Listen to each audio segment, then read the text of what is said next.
All right. Just as I'm going live, of course, the chiller starts making noises. How is everybody doing? It seems like it's been a while since I've streamed, but I got my board in today, so there's no excuse not to stream, I think, since FM1 is such a great platform.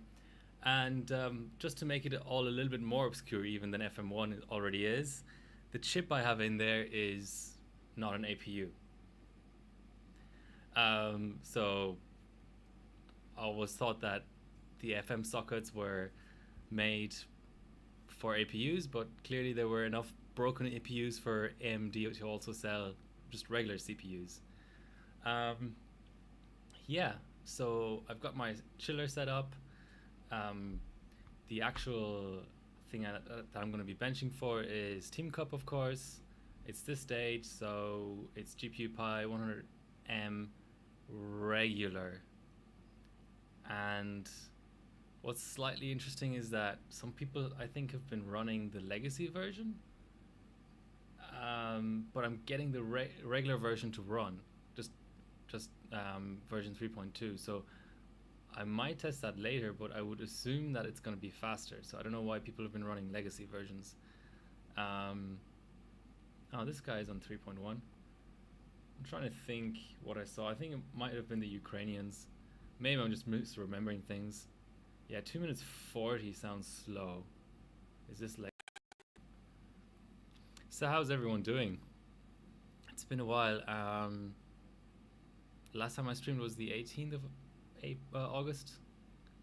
Okay. And everybody's using 3.1 as well. That's kind of interesting. Alright, before I actually start benching, since my chiller is at 16 at the moment, so there's no real point to bench yet. Wait for it to get down to 3. This has arrived. Mixing up left and right is something that I like to do, apparently. So that's... What would you even consider the right way up? I suppose... Hold on. Okay, this makes sense. I got this board. It's a B350 gigabyte board. I'm going to be using it for the DDR4 APU stage. So that's what's arrived this week besides the board. The board is a A75D3H. Why this board? Why this board for FM1, or why this board for Ryzen? Because, okay, I go through both. So this board, the idea was it's a 2 dimmer. Well, first of all, yeah, the mini one.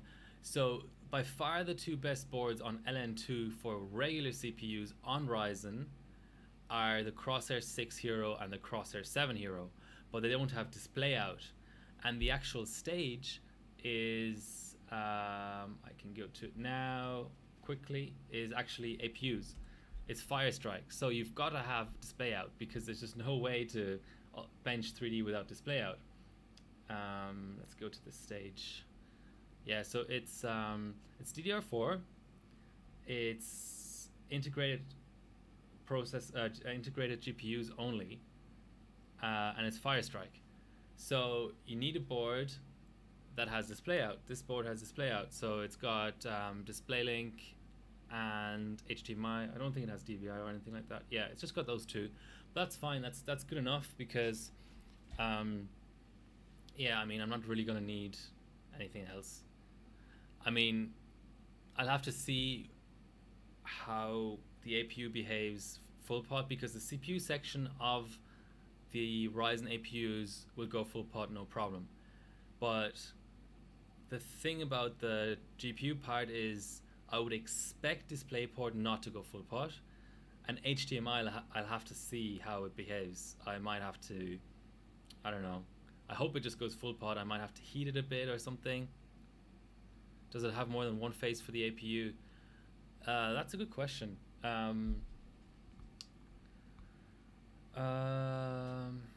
I think it does. Mm, they're not going to tell me on here, are they?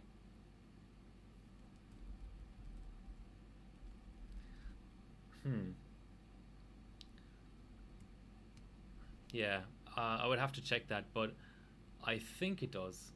I'm pretty sure it does. I think it's like 4+2 or something. So that was the first thing, was you obviously need a board with display out.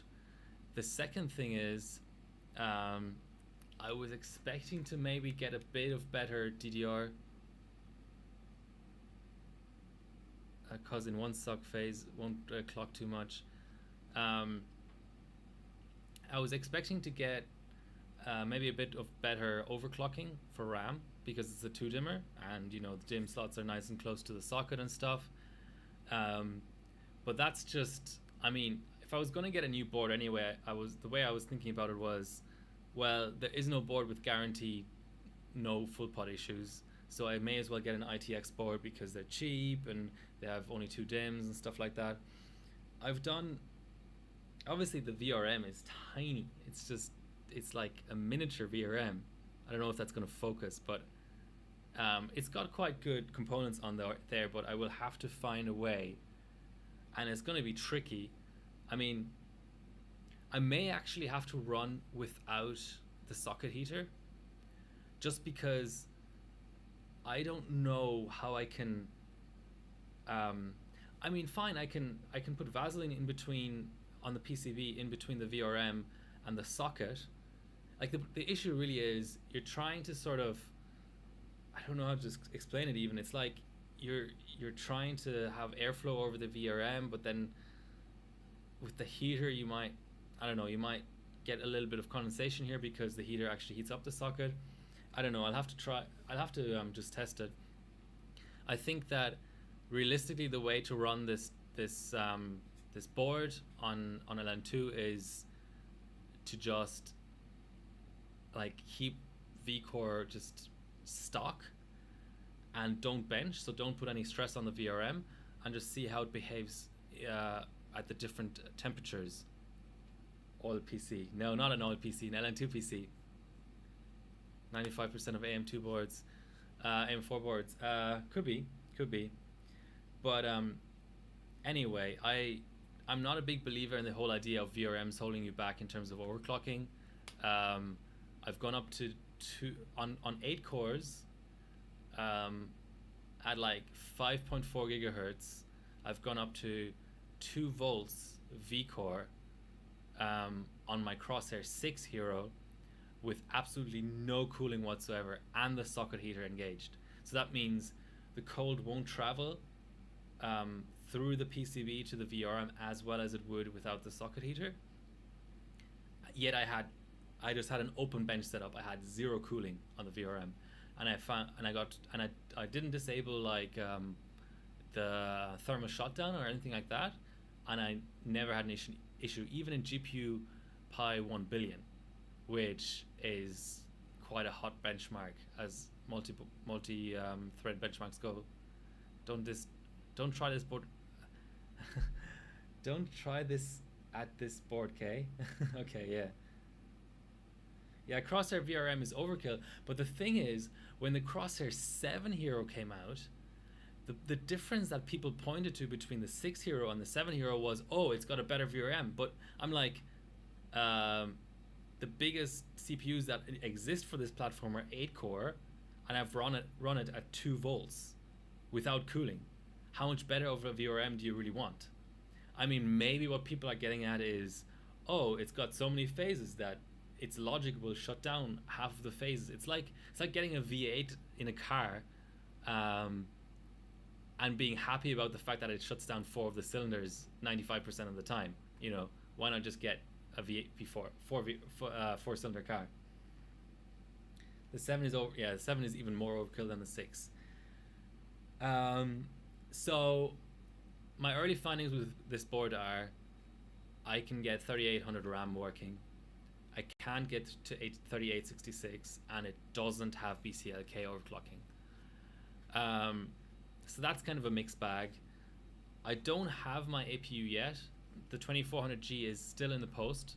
It's still on its way to me. Let's actually, wasn't there a post? Reddit, B350 VRMs. I thought there was like a breakdown by builds out. Yeah, here we go. Okay, let's just settle this. There's a video. Wasn't there a TLDR somewhere?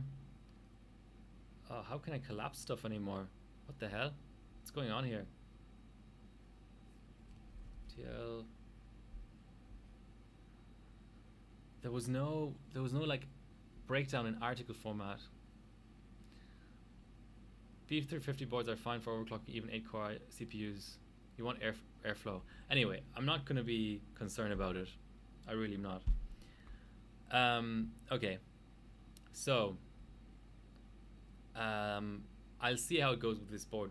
I will really have to, I'm even considering getting a second ITX board, like an ASRock board, and having them both ready to go, and the next time I order LN2 to actually just run through both of them, because it's a 3D stage, so it's really important. Oh, nice. Thanks, White Shark. It's really important to have a good board. It would help if I were actually on the right PC here. Oh, I don't have a clipboard set up.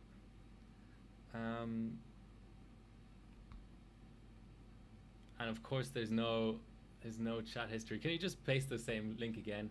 I really need to fix this. I use Input Director to hook up 2 different PCs, but I don't have the clipboard enabled, so yeah, okay, thanks. That was a fail. All right. I wish there were chat history. I wish, considering I'm my own like admin on Twitch, I wish there was a way to just have persistent chat history for the entire stream. Okay, here we go. So the ASRock that I was looking at was the B350 Fatality. I think that's the one. It's an ITX board though.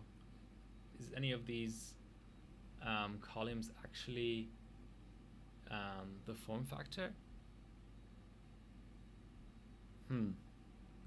I don't think this is actually all the boards, unless I'm blind.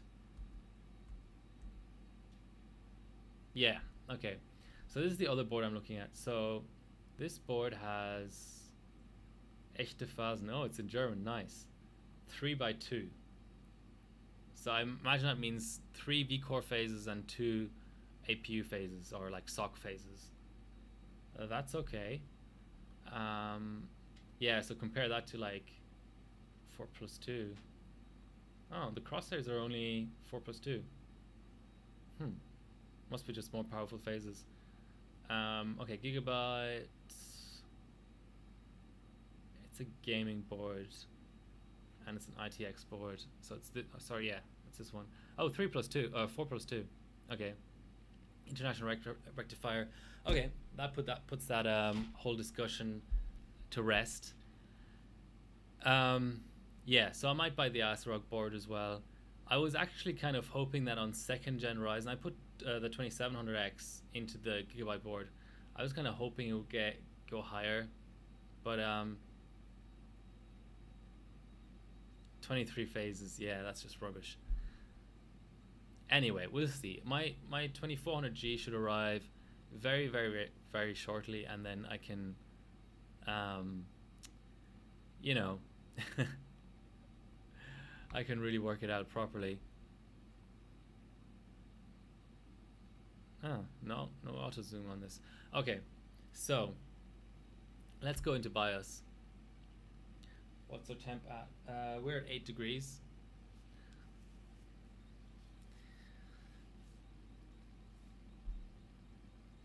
All right.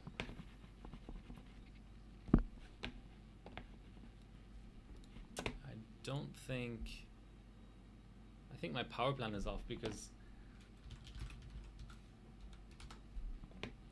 high performance. Why did it turn off my screen then? No, don't turn off the screen, especially not for GPU Pi. So this is an IDE install actually. And the funny thing is,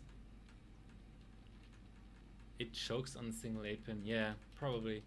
So this entire FM1 platform, as far as I can see from all the submissions, is, even though many of the chips are unlocked, by the way, if anybody knows how to find, first of all, if there's like a cheat, like a shortcut for how to use the QFlash utility, I'd be grateful, because I wasn't able to flash earlier.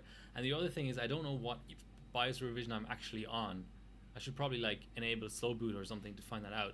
But I'm just going to stick with this BIOS version. It's going to make very little difference today. Oh, why is the screen in frame there? That's not very nice. But yeah, so what I want to point out straight away is there's no page up, page down, which is just pretty aidsy.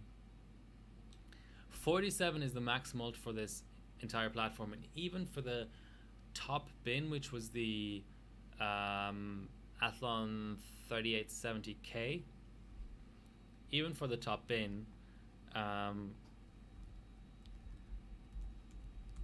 it seems to be you have to go and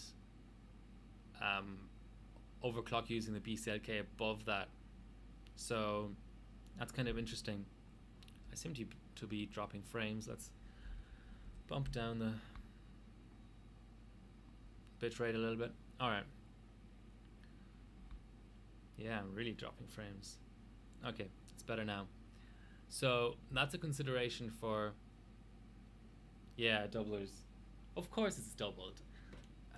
Does any motherboard actually have like natural 10 phase or 12 phase? Everything's doubled. Like 8 phase doubled is or tripled or quadrupled is the highest you can go. Maybe the Meg creation does something fancy. Like, isn't that a 16 phase doubled or some shit like that? Yeah. Okay, so today it's not going to be a concern. The record for this chip, that's a good thing to lead off with,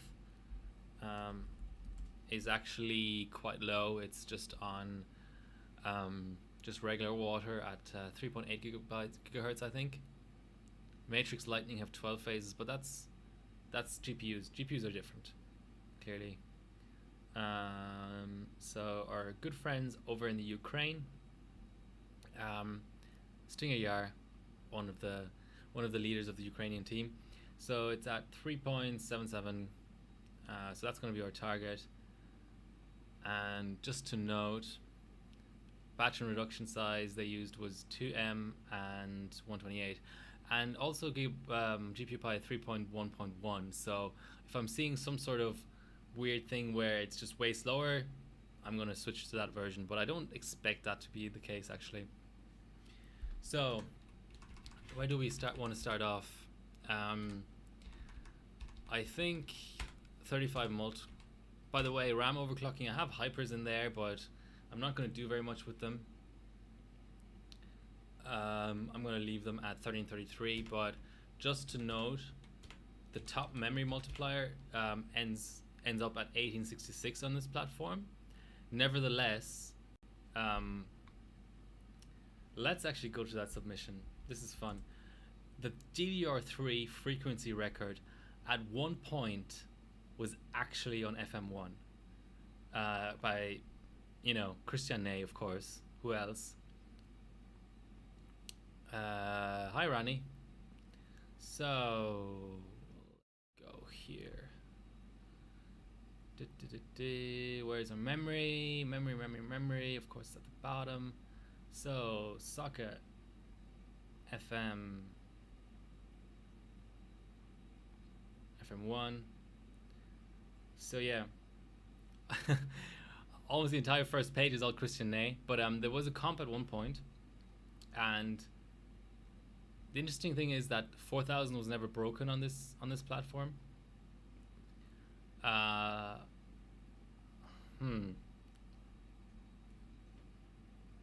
That's a nice rig pick. Anyway, so yeah, FM1, and you see here, of course, that requires a massive BCLK overclock, because, like I said, the native max memory strap is 1866. But yeah, this was part of. Oh, I thought it was part of a comp. Some of his other subs on this platform were part of a comp. Voodoo 3 GPU. Toilet paper all over. Okay, is that how they do it in Switzerland? CPU dies. CPU died. Wow. So you had 2666 bin RAM. And that's the other thing I'd like to point out is this board I got from AliExpress for a song and a dance. I know that the UD4H is the best board for this platform. However, this stage is just GPU Pi 100M. We don't need good memory overclocking or anything like that. So as long as we can pump, there's also, as far as I'm aware, there's no cold volts required for FM1. So we don't need an LN2 mode. We can put our nice little, our little diagnostic card in there. Yeah, there's no buttons or whatever. Who cares? But what I'm trying to just say is, the UD4H is quite a rare board actually, whereas the 3H I can get from China for like $50 delivered. So, I mean, let's see how it goes. This bench it doesn't need memory OC and stuff, so I should be fine. All right, let's go back to auto here. Voltages. So this, of course, system voltage. So how far does, just for my own curiosity, how far can I go here? I would have imagined that page up, page down would work here, but apparently not. So 2.135 volts. If we're talking MFR, that's probably all right. It's probably going to work. So I could, you could do some DDR3 memory overclocking on here if you really wanted to, but of course Haswell is way better. So CPU voltage control. Plus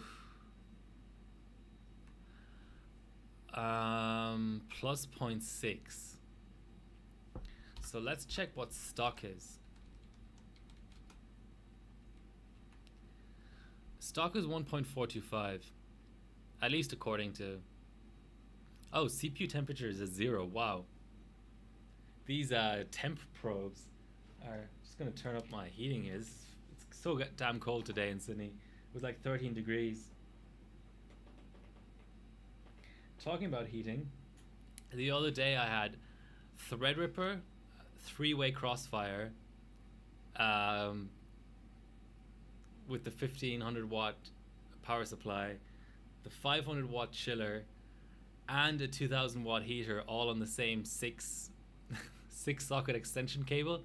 And I didn't really do that on purpose. I just ran out of sockets, and I think I've explained it before that this room is great because it's a spare room for benching, but it only has 2 physical sockets, and that's why I have like 2 extension cables in there. But obviously a 2000 watt heater on the same physical socket as my benching system isn't a great idea. So I blew out the fuse in the extension lead, which is fine. That's a $10 extension lead. Wouldn't have been worse to blow a fuse like somewhere else. But yeah, gotta get a new one of those.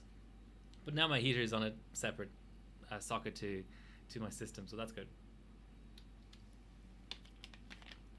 So, okay, so temperature reading is absolute garbage. We're nearly at 3 degrees now on the chiller.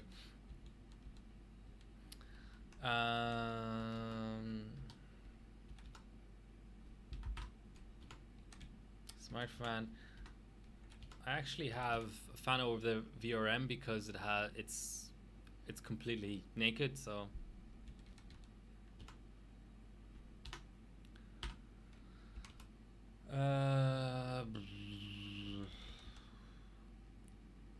we We need HPET. We're in IDE mode.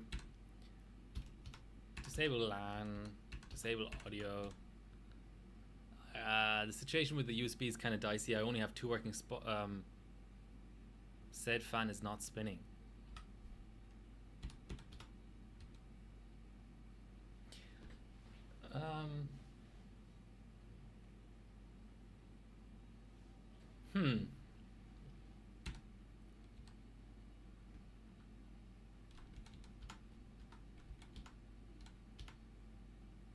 Well, that's interesting.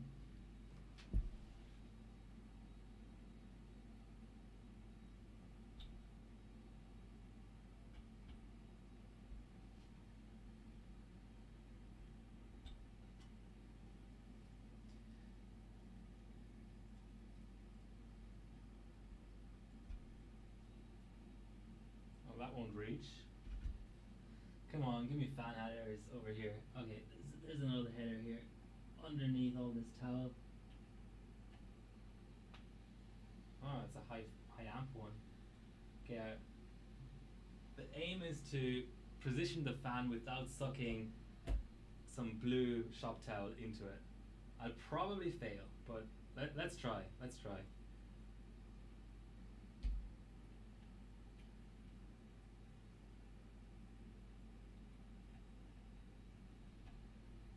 Okay, that's got some oomph behind it. All right. What would we do without White Shark? I knew I modded him for a reason.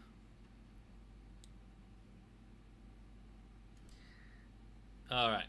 So, Delta fan pointed at the VRM. Good to go.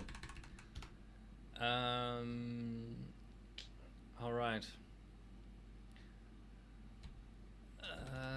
Let's go plus 0.2 volts, and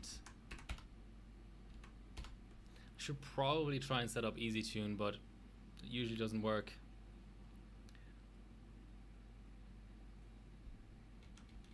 Memory clock is auto. Timing control, not that I'm using it today. Ooh. All the way down to 5, that's nice. Do we have profiles?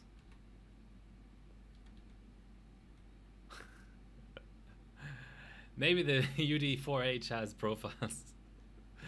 Maybe that's why people buy it. Okay. Unless I'm completely blind. Is it down here somewhere? No. It's got like a fail-safe option, but it doesn't have full-on profiles. Let's go, okay, 36 is a bit much. Let's go 35. Okay, let's F10 that. How's everyone been doing? What have you been overclocking recently? Okay, that's looking like a post.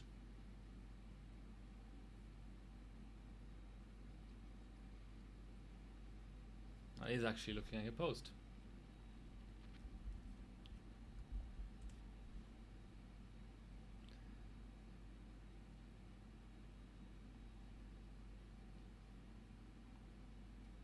Oof.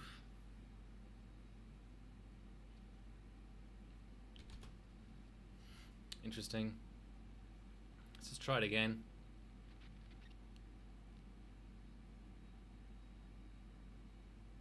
Smoke. Smoke? What? Don't freak me out. Where's the smoke? What the hell? Smoke? I'd like to know what you mean there. Okay.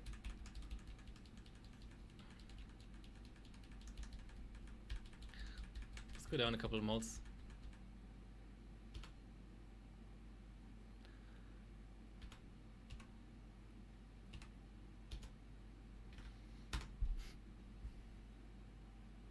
Okay. My heater isn't on fire, my PC isn't on fire, my laptop isn't on fire. Therefore, I'm just gonna take it that There is no smoke.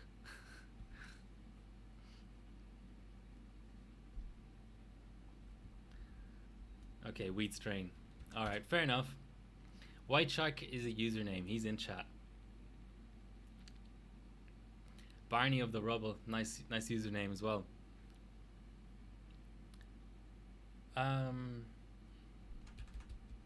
Interesting how it's not clocking. Maybe it's a good idea to reduce our voltage a little bit. I have no idea about this platform.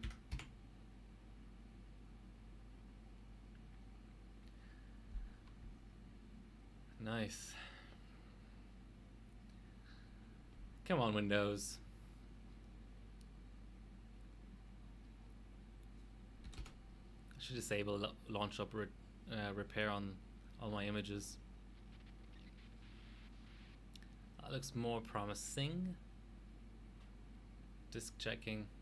Screw it. Couldn't be bothered.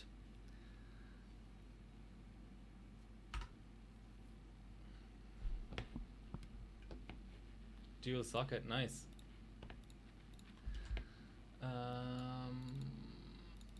Let's leaning over here so much. Okay, set a nice shortcut here, and let's just briefly attempt to get Easy Tune all set up.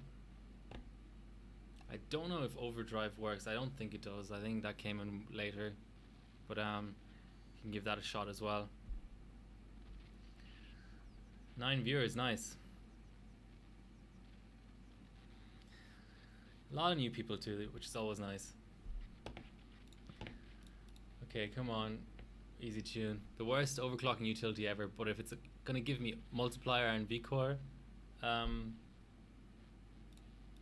control, it's gonna be decent. Pro tip. It's probably going to be different here, but usually when these overclocking tools tell you that they have to restart in order to work, they're bullshitting you. Oh, by the way, I'm on the F1 bias. Fuck. Okay. Right. That is an insanely old bias. And I'm probably even being a little bit, like, I'm understating that, because I think the latest buy is like 10, F10 or something. Yeah, so there was F1, F2, F3, F4, F5A. Okay, that's not too bad. What is it? Okay, so we're missing a GSAs. Not much else missing apparently, but anyway, let's keep an eye on that. Okay, so we have FSB. Let's go advanced. We have memory, but not. Okay, we have voltage, frequency, but no multiplier.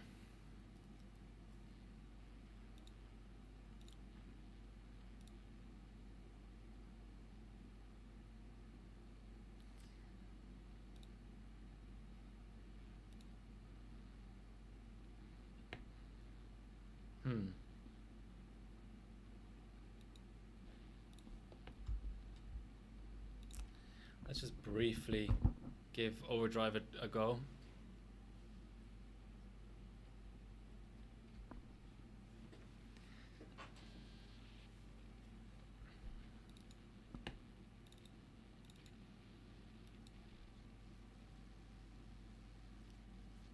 No multiplier.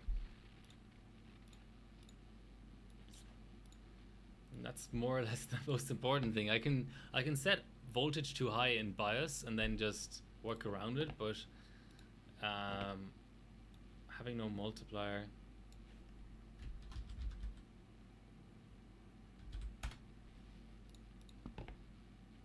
Yes, of course. Thanks for letting me place a shortcut on the desktop. So nice of AMD. Yes. Okay. Maybe the way to go would be to lower the FSB. and set the multiplier as high as possible.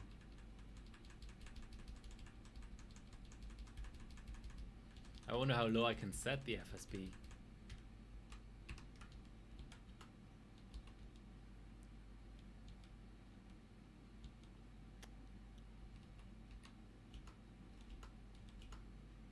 Min 100. Well, that's great. Okay. That is quite disappointing. The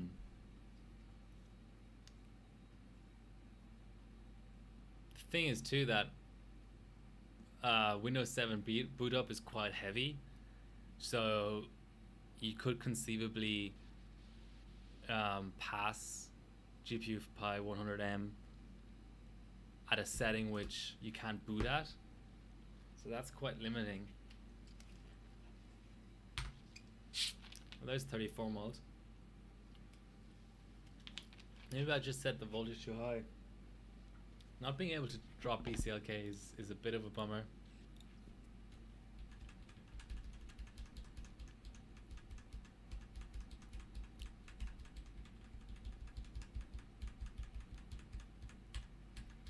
The thing is too, what's this thing called again? I think this has like 110 TDP or something crazy like that. Let's check.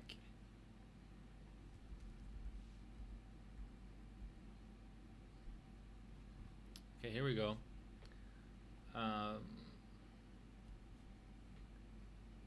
100 watt TDP for 4 cores, 4 threads. It's pretty nice. Okay, it seems to be happy at 1.5 V core, or happier than it was at 1.6. So let's just iterate through the multipliers. What is a gigabyte demo module? I'd like to know.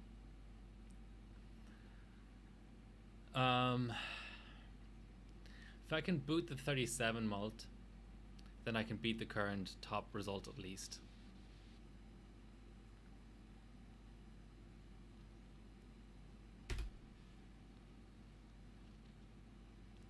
So that's 35, isn't it?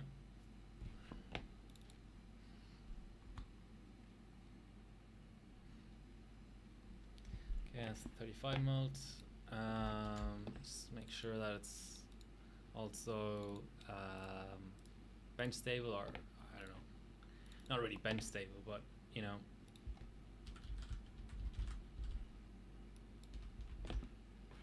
Good enough for validation.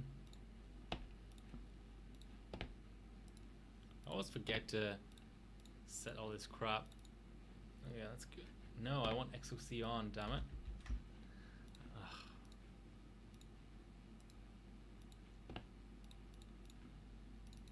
This is what makes overclocking somewhat painful.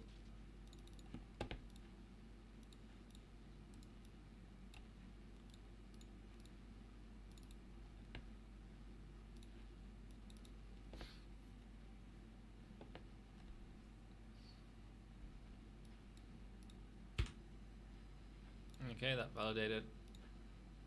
We'll see. I mean, in IDE mode, we may be able to just BCLK a ton. But let's just iterate through the multipliers.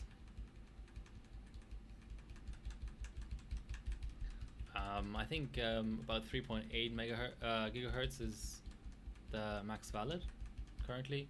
Not a lot of people have benched this CPU. I mean, why would you want why would you want a non-APU on an APU platform? That's a pretty edge use case, let's say.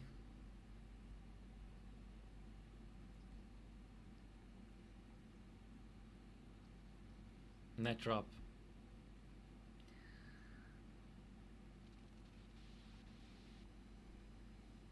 You can do it. Come on. Boot her up. Okay. Let's actually do this goddamn file system check. So what happens sometimes is actually basically it's really useful, right? I have this adapter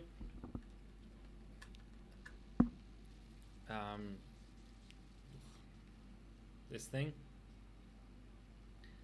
It lets me attach a SATA hard drive straight to my laptop, and then if, for example, I'm restoring an image and it doesn't have the USB drivers, first of all, it lets me image and restore, which is really important, like really important.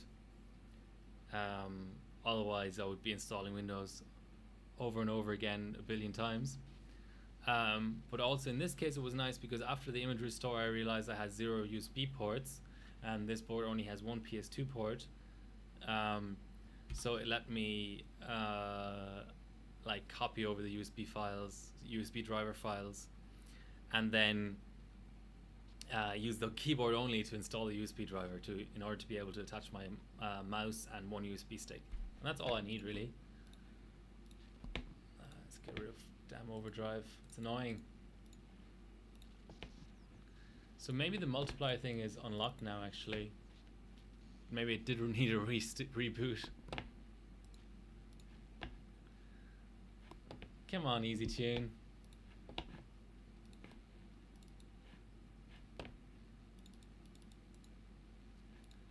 Maybe it's the opposite. Maybe it's broken now. Oh, that's interesting. Let's go advanced. So I can change memory straps in OS, but I can't change multipliers. The demo module is an RGB RAM stick without RAM chips. Well, that seems a bit pointless, doesn't it?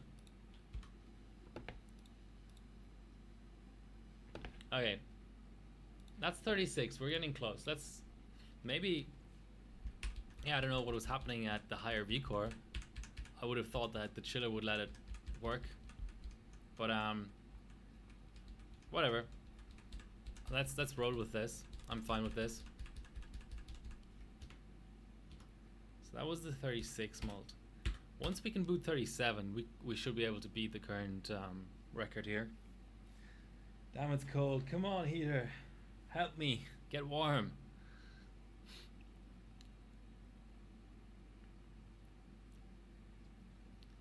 Useless pizza. No, that's not true. Okay. Alright. What's the fastest processing time? In which benchmark? I mean, I have a 16 core. 16 cores are fast.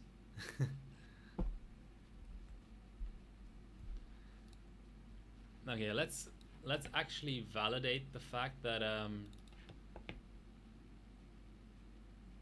just 4x480s. I still need to delete those things. Let's validate the fact that we can actually change FSB. Just go like tiny bit up.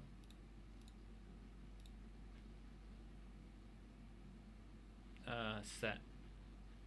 Yes. Okay. So one FSB already gave us 50 megahertz. That's really nice. Let's just. This is gonna be like Sunnybridge OC. We're just gonna boot the highest multiplier and then just go to town. Okay. This is already almost at the frequency the other dude was running. Let's make sure we have our validation files. That's good. Okay. Almost there. I don't think this will scale all that much further, really.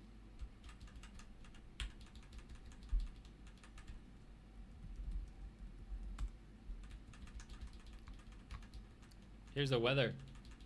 12 goddamn degrees. 12. Thought we lived in a civilized country here. It's supposed to be spring even. What's everyone else overclocking? Anything at all? Alright, come on. 38. Let's do this. 38 mult.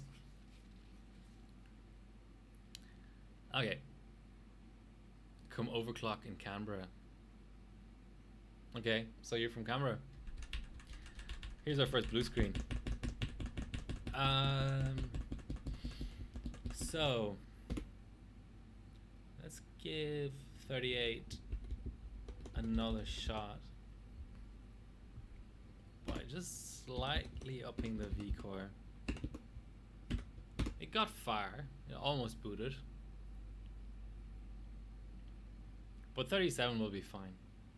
This platform seems to BCLK well, so 37 I'm already happy with, kind of. That's a 700 megahertz overclock. 3570K. Are you gonna sub it for Team Cup? Nice. Okay. So that little bit actually helped. Usually bumping the V-core doesn't help. Like, as much as Billzoid, for example, goes, "Oh, up the V-core, that will help." Most of the time, when you add a higher limit with a chip, it's like upping the V-core will just make it warmer. Okay, that's our 38 mult.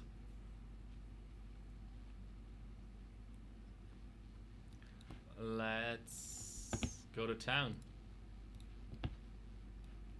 By the way, this is not delidded. This is not even delidded yet.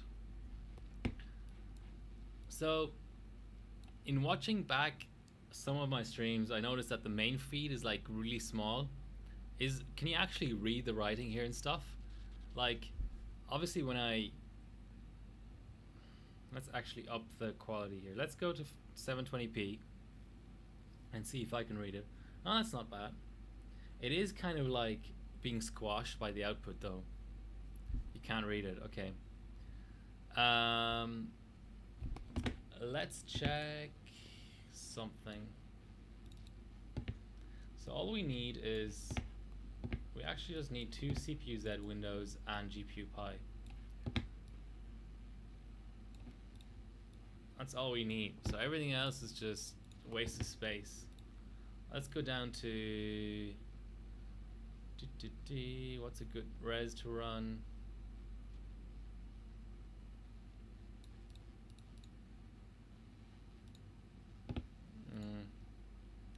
Yeah, it's not great, is it? It's all being stretched around. 5-inch phone. No way. Damn it. Fuck it. Let's just quickly install the display drivers. Why not?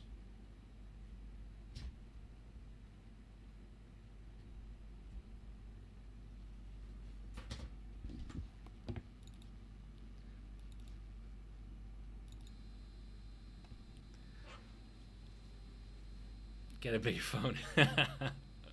Yes. Get a bigger phone. I'm hyped about this stream. This is just, for whatever reason, this is the platform I really want to run for Team Cup in general. It just seems like a nice platform. It's just such an oddball platform as well.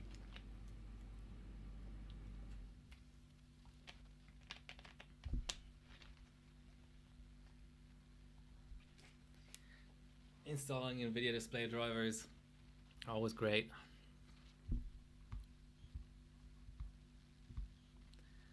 Getting some drop frames though.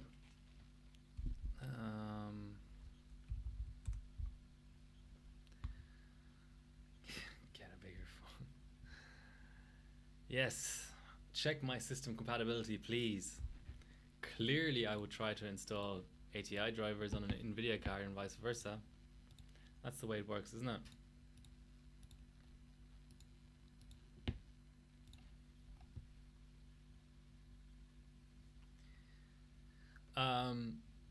So the car, I was actually set to 1080p earlier, but the only thing is, for whatever reason, without drivers, it only has 4:3 resolutions. So it has like all the 4:3 resolutions and then 1080p.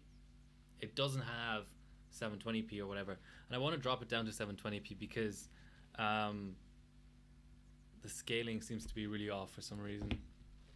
Like, I'm having difficulties looking at the stream myself. This is a GT710. This is literally a GT710. What are you even talking about? Yeah, I just have the HDMI hooked up.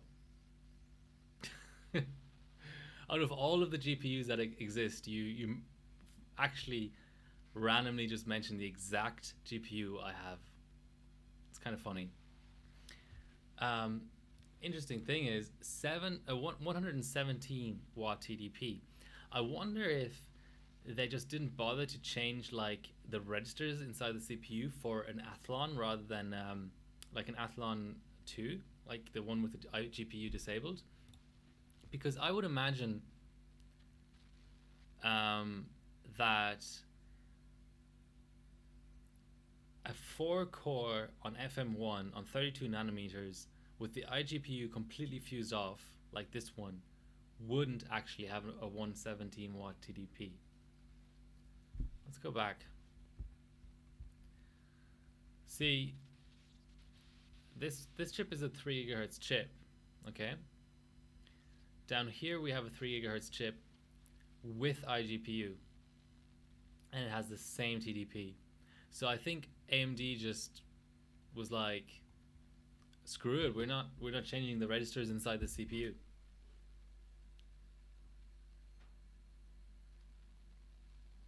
If you plant a 610, you get a GTX Titan. Okay.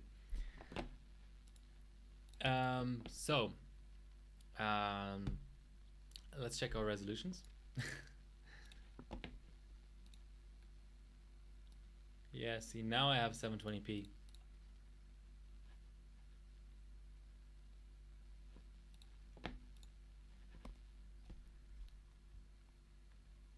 But of course the capture device dropped out.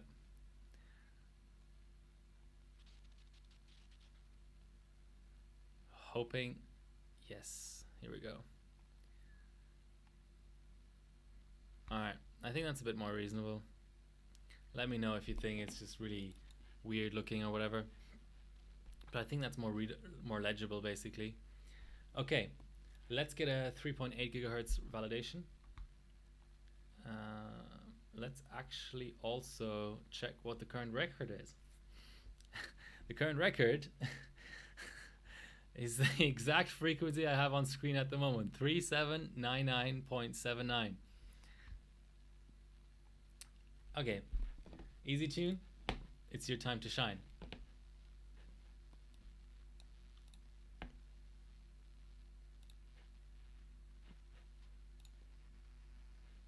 Boom.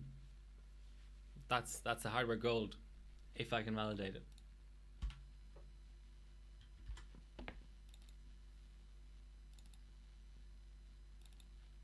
Okay, it's there.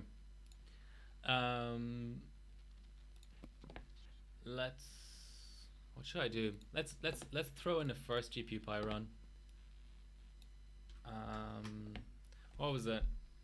5M and 128, I think. I forget these things really quickly.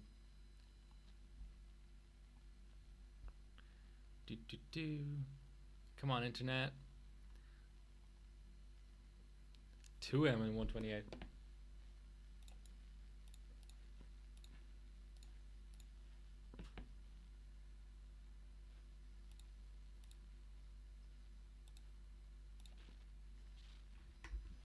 Okay.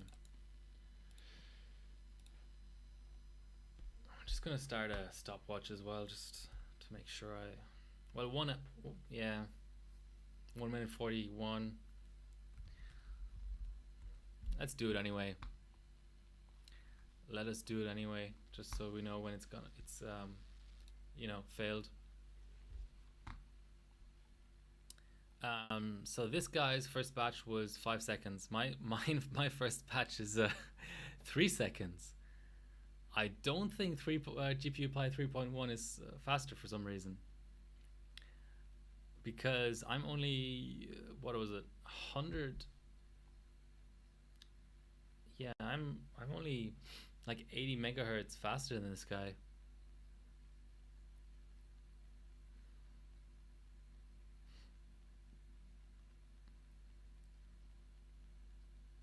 Looking like a pass. Famous last words.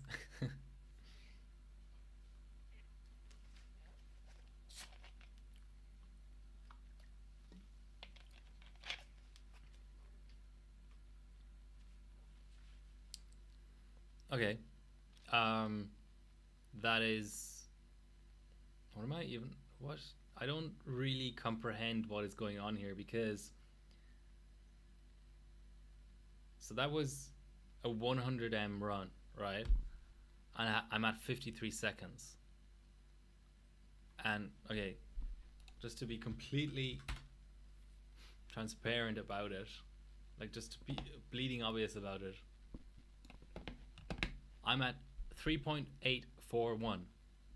This guy is at 3.773. We have same batch and reduction. The only thing that's different is he's on a different version of GPU Pi. Yet my run is half. It's twice as fast. Okay, he's on Windows 10 or whatever, but yeah, and he's on an AMD board, like an Asus board. Looking at the space I have, actually, I need the mainboard tab as well. So is there another nice resolution that's a little bit further up? 16:9. Yeah, this might be a good halfway house kind of thing. Yeah, let's try this. Just gonna have to restart my capture device as well. Oh, that's horrible scaling. Never mind.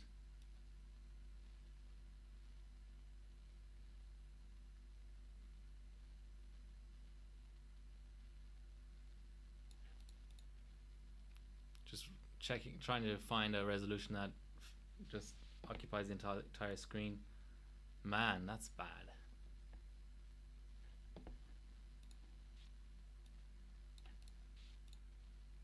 This 240 hertz screen doesn't seem very good at just scaling to resolution that's not 1080p.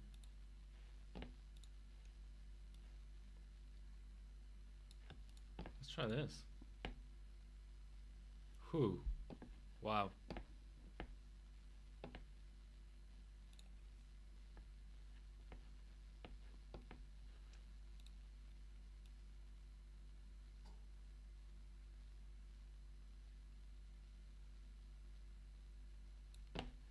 Okay, let's go list all modes. Okay, we've got 1080p. Ah, it drops down to 30 hertz. Okay, 1680 by 1050.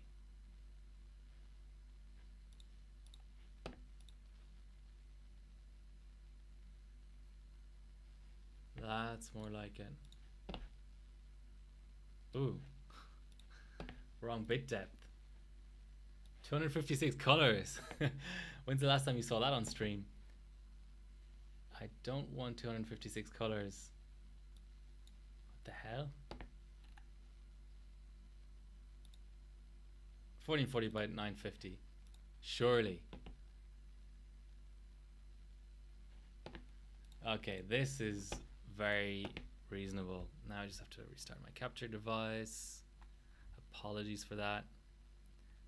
I just, you know, I don't have like a $500 capture device that auto senses resolutions and stuff. Okay, that is reasonable. Now, let's fit in these CPU Z windows. I mean, sorry Stinger Yar, but your result sucks. Why am I twice as fast? I'm not even in diagnostic mode. I haven't really applied any tweaks or anything. But okay, we'll take it. We'll take it. Look, we all make mistakes sometimes. Memory tab. Does anyone know why the Vision AMD tab like is there? That's kind of weird.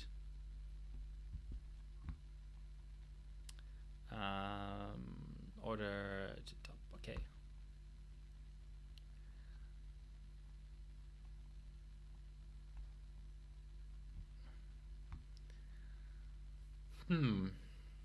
Okay, that easily fits in.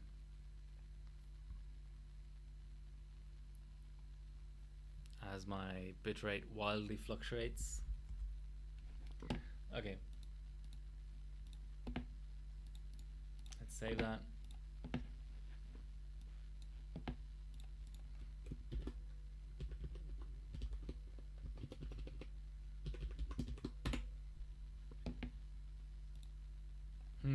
Should I BCLK up or try to go with the 39 malt?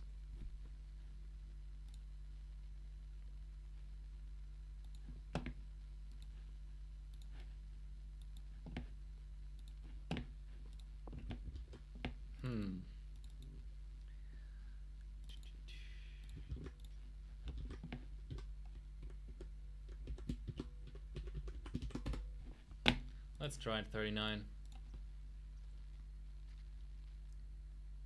It is not delidded. Okay.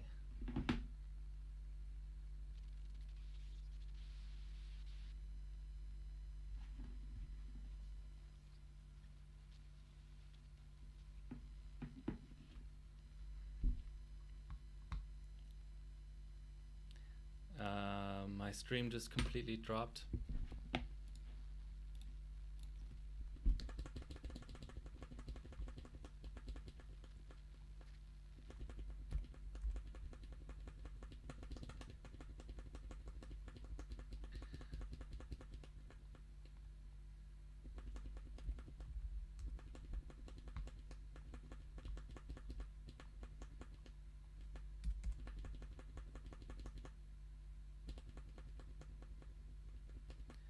Oh, he's not using OpenCL 1.2. Just hoping to see my frame rate stabilize. Okay. Plus 150 millivolts, just in case my bias screws itself or whatever. That's my baseline.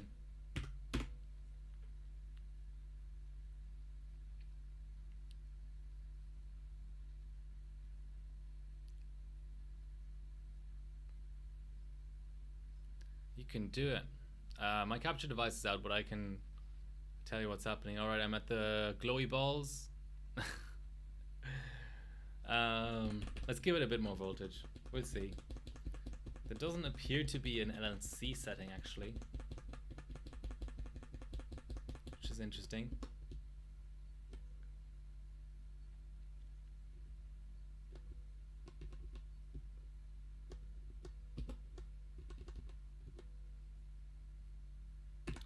Okay, 200 millivolts. Come on, 3G, what's going on?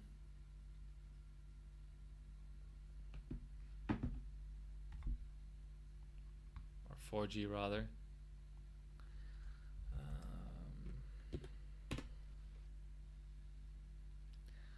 Okay, we're at the glowy balls again. It's going further. It looks like it might boot. This is exciting. Yes. Nice voltage scaling. Okay, so 39 malt I needed 150 millivolts for. Sorry, 38 malt. 39 malt I needed 200 millivolts for. I'm liking the scaling here. This seems like a very sort of user-friendly platform, to be honest. Should I try to BCLK up to, come on, internet, like 4 gigahertz already? That'd be kind of sweet.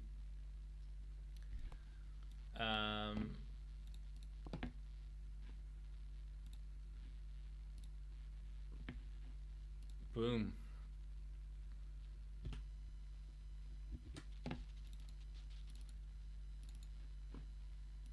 Okay, let's go.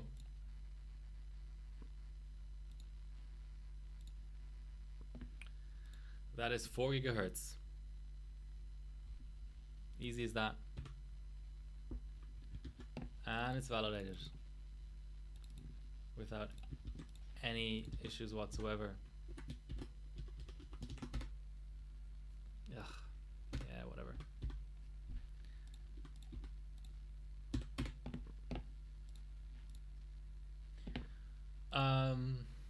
Okay. I have a feeling it might boot the 40 malt. Even though, okay. Let's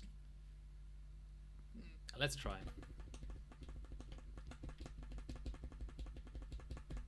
Yeah, capture device has dropped out, but I'll only be a second. Let's give it plus 250 millivolts.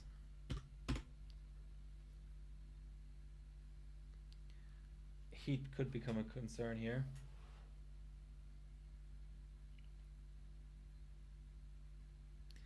We're at the loading operating system screen, and now I'm at the safe mode screen.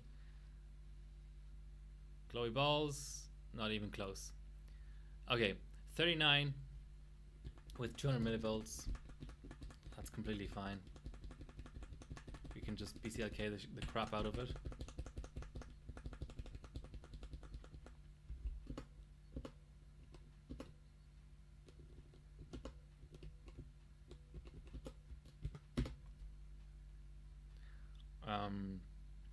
I'm gonna throw up, or I'm gonna attempt a 3.9 gigahertz run,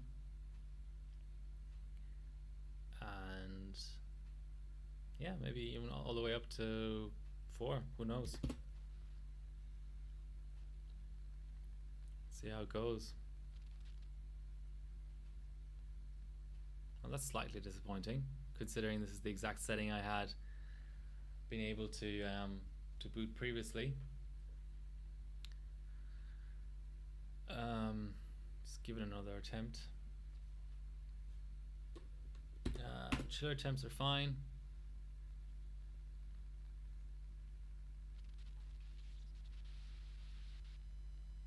Windows boot is a funny thing. It's almost like a benchmark where reruns help.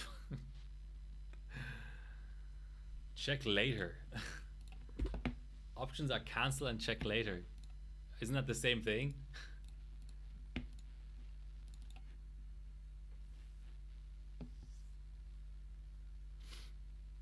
Okay, let's go 101 BCLK.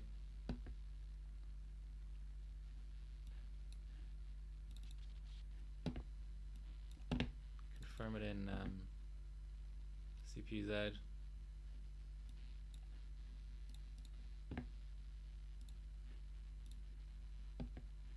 Nice, alright. Let's give that a go.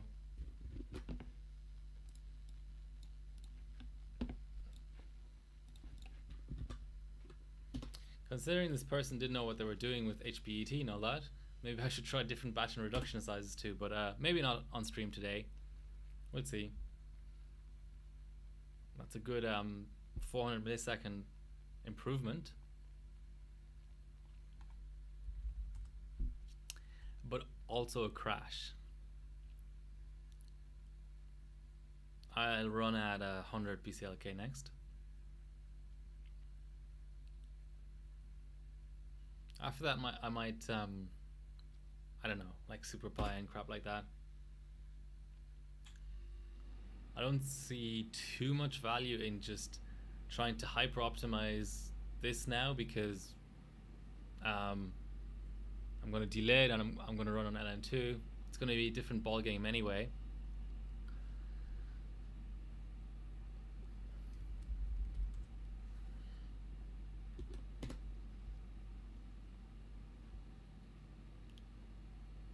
Hi Rave, and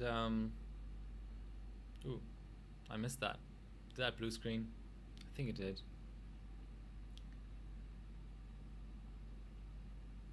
Some other people on the stream as well. So many bots though. I wish I could ban bots or something.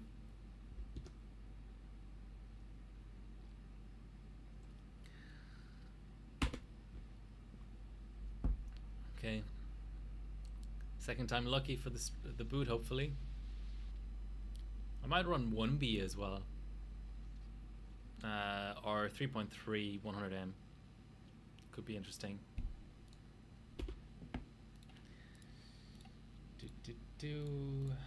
Okay, let's... Funny how there's no partial BCLK steps.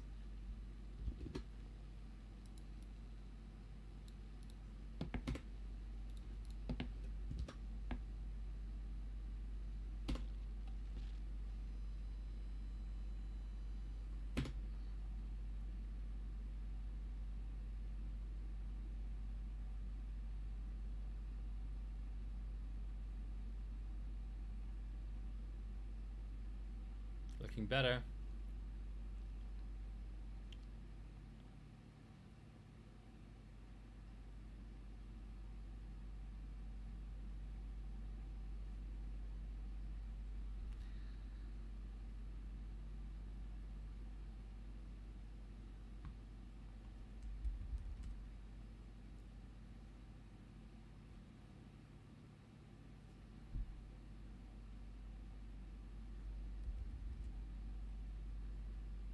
Much better.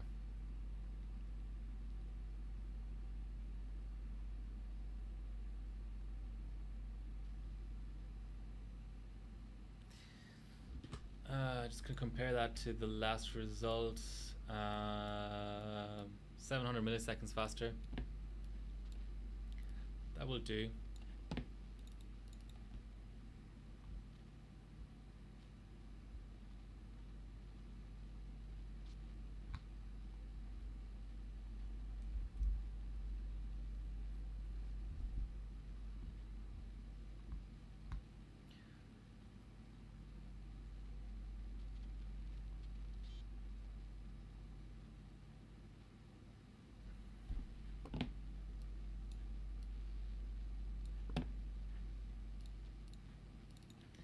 Liking this platform already. Hoping to find some more cheap chips to mess around with on this board. Board seems solid too. Released a what you call it, bias, and it's all right. It's fine.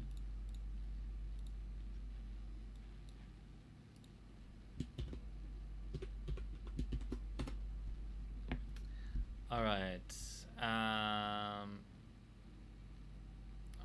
What do I want to run? The Cinebenches are all at 3.7 gigahertz as well. So, let's give those a crack. What do we have here? Cinebench 15. Well, that's nice. I like it when my favorite Cinebench is just on the desktop waiting for me to bench it.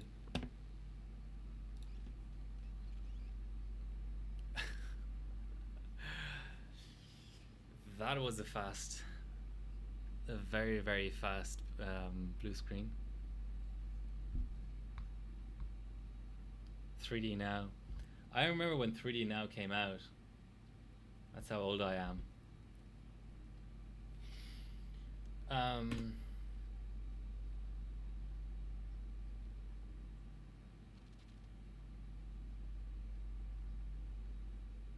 Why did it blue screen straight away like that? Let's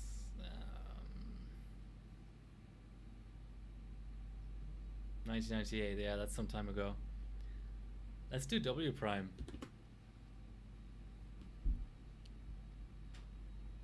The 32M record is okay then. 10 seconds.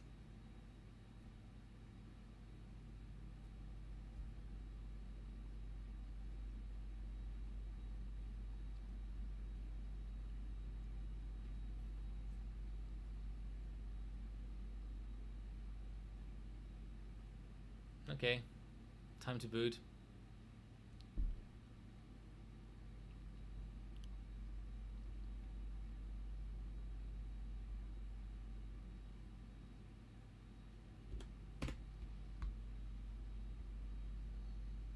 This time it's gonna work. I know it.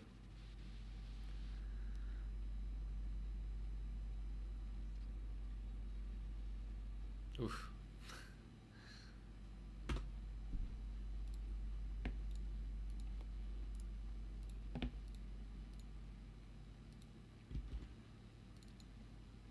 What else have we got on here?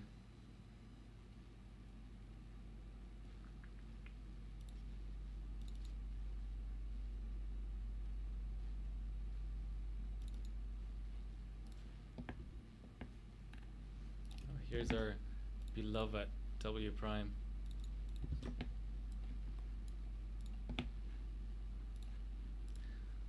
Gotta run this as admin.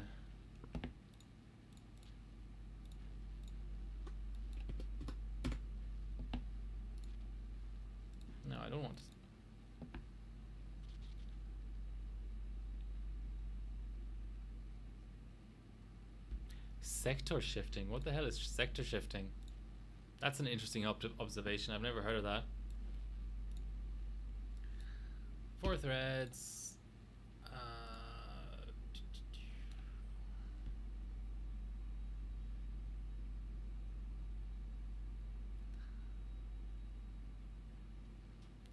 Definitely gotta okay, let's up the ante a little bit here.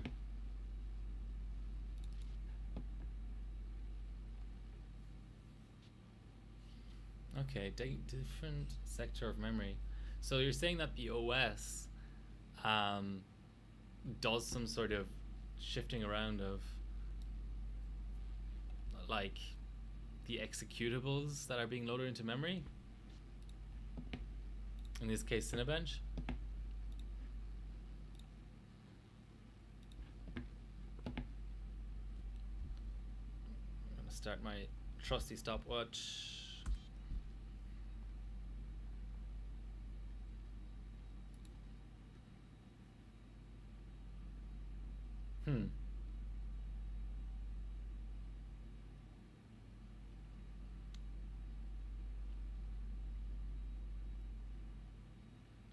Maybe I should raise vCore in OS a little bit. But okay, I'll go back to Cinebench. Cinebench is fun. I also am close to the 350 gold cups achievement. That'd be nice to get. So the 100M would be one. I should run 100M 3.3 now, actually, before I forget.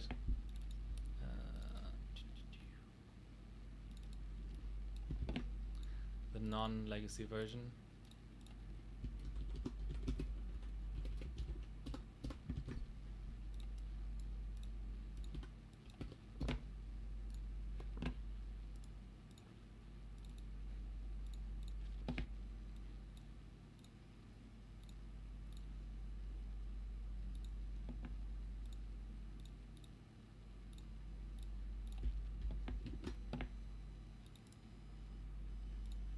Maybe for 3.3 the legacy version is required. So that's 3.3. Let's just quickly try it without hardware info screwing things up. Okay, that's fair enough.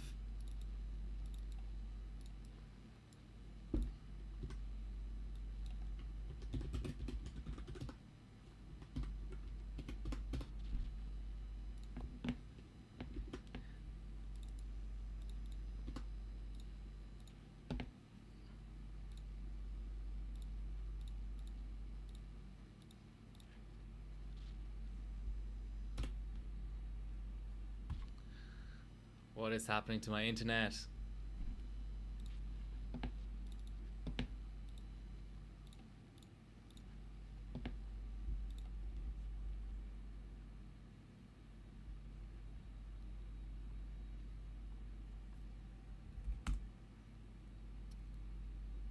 Not happy. Cinebench next then.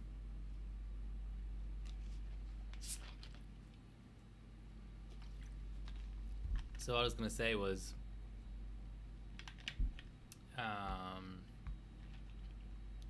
achievements. This doesn't happen very often, but I'm very close to this Gold Cup one. Oh, the tooltip doesn't show up on stream. Well, it's 346 out of 350. So frequency and the GPU pi I just ran is 2. I just need 2 more benches basically. Loving those blue screens.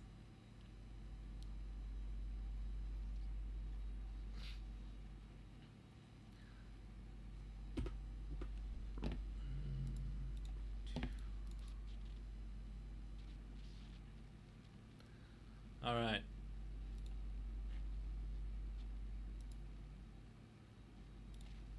Why are there network adapters even defined? No, that's just Windows being stupid. Okay, let's go.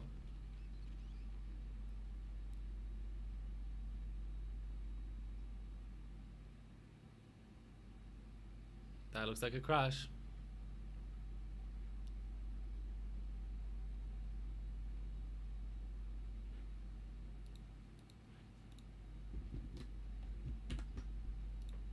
A weird crash where my mouse pointer still works.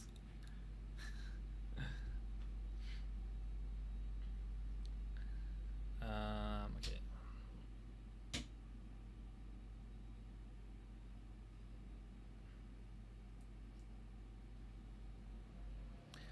No, that was just normal priority.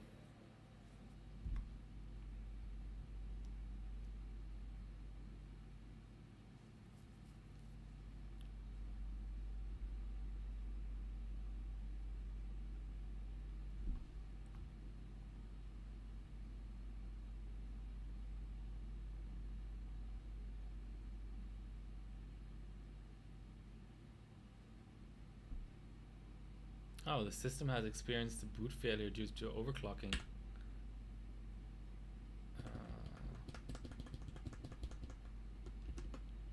Okay, let's go back. Oh, it kept my settings.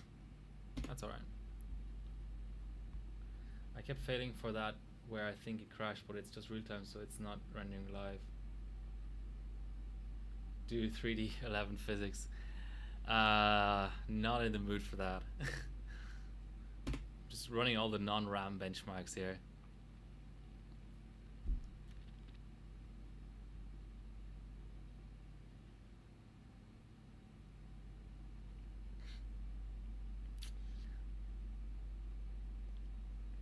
Okay, boot up, please. I'm gonna run the 2W primes that's at stock BCLK. Get a screenshot for those. Actually get two separate screenshots because the 1024M might have different stability requirements to 32M, to put it mildly. Okay, it would actually be nice if the OS would boot. That would be preferable. And it's not. Can't boot the 39 mult anymore for some reason. Oh, why is it set to the 39 mult? I was never able to boot the 39 mult, was I? Okay, 38.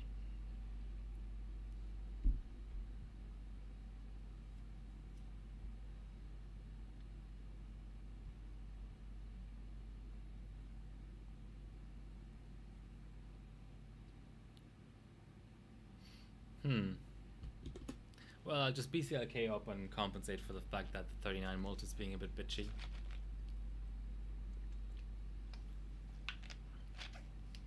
Is this an OS problem?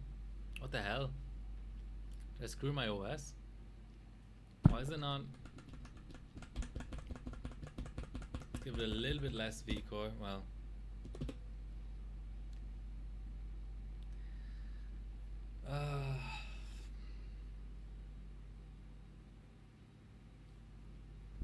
It's not hanging either, it's rebooting. Just make sure we're really set to IDE for our disk.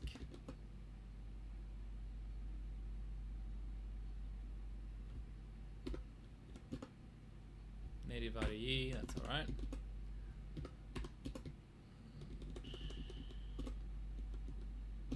Let's drop vCore a little bit.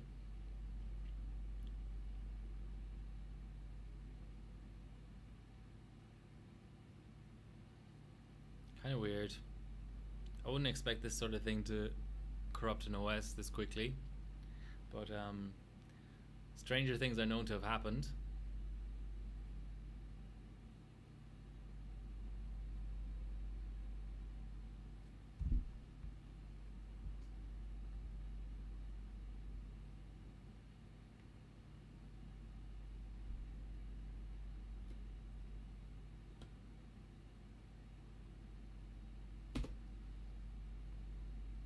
Okay.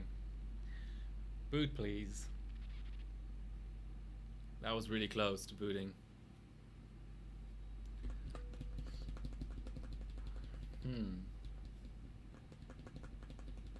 Okay, let's just try to make it up with BCLK in OS. I don't know what exactly is really going on here, but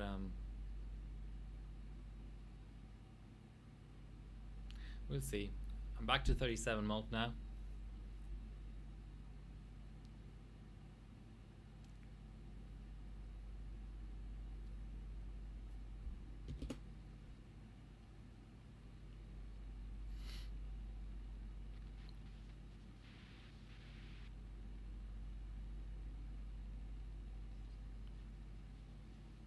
That's a post, well, a boot.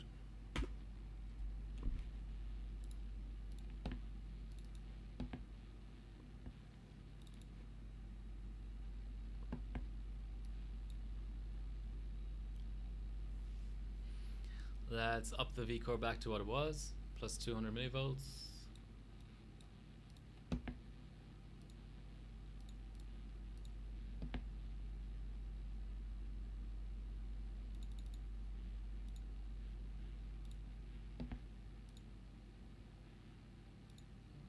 CPU Z doesn't read correctly, that's expected.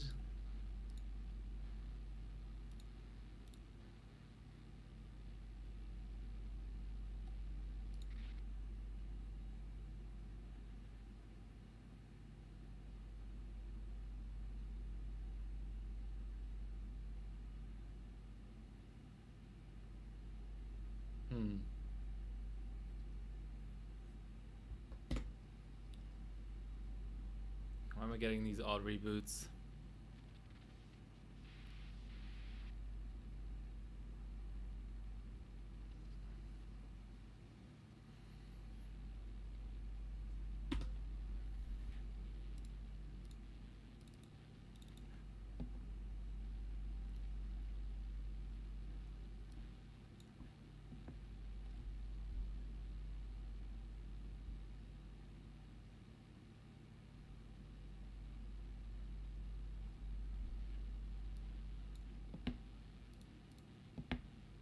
Leave the voltage where it is.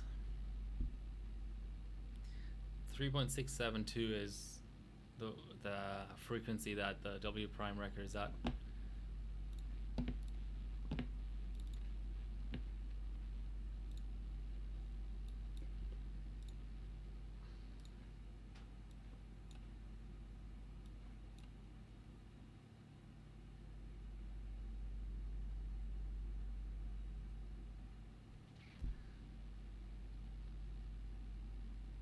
Okay, let's rerun and start our stopwatch.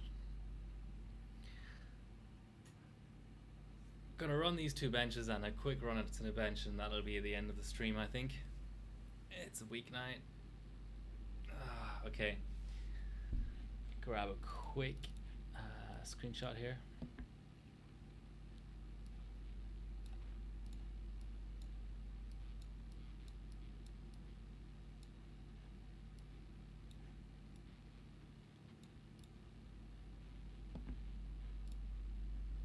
Wow, CPU Z doesn't actually show. Hi, Pigeon Man. It doesn't actually show whether there's dual or single channel.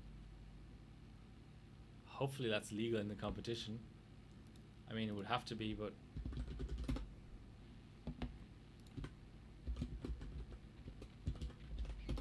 So 10.406 seconds, and the record is 10.788. It's fine. Let's give one BCLK up a quick go.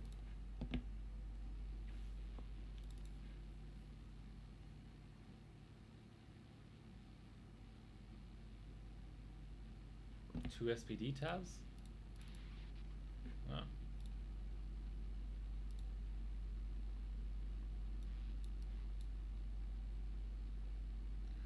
Oh, okay, I get what you're saying.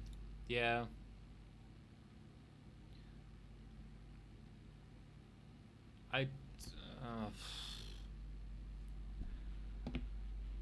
I don't think it would matter. My final sub, yes, well, the only thing is I'll definitely be on a different BIOS for the final sub. So anyway, If it gets taken down, it gets taken down. This is only a placeholder anyway. Okay, where were we? But that is a good idea. So here's our CPU Z. Easy tune, not so easy tune, slow tune. I could add easy tune. Look at all this info the easy tune has on the DIMMs.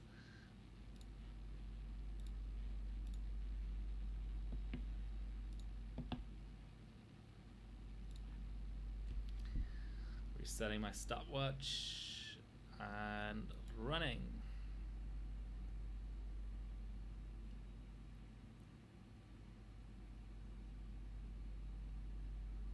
7 seconds, 8 seconds, 9 seconds. Boom. That was faster by a pathetic amount, but we'll take it.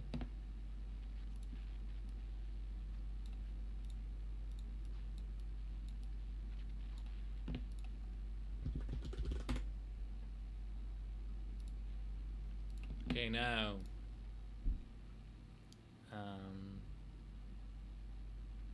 let's go for W prime.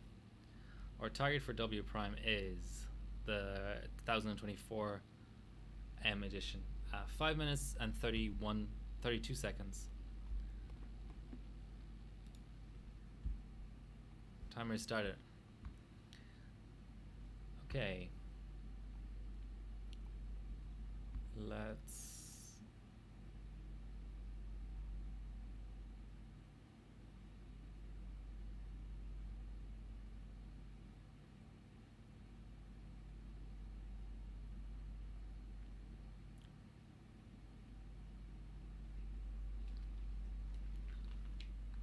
Let's actually throw on a video. I have no idea if this is good or bad. I reserve the right to turn it off.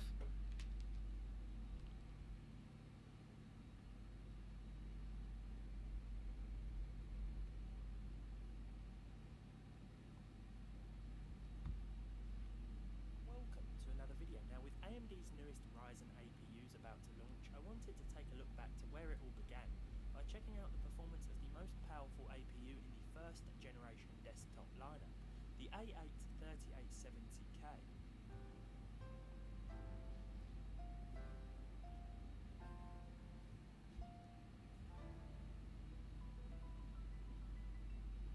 The 3870K was the best APU available on the short-lived FM1 socket, launching in 2011, and featured This 4 FM1 cores, related. 4 threads, as well as onboard Clearly. HD 6550D graphics.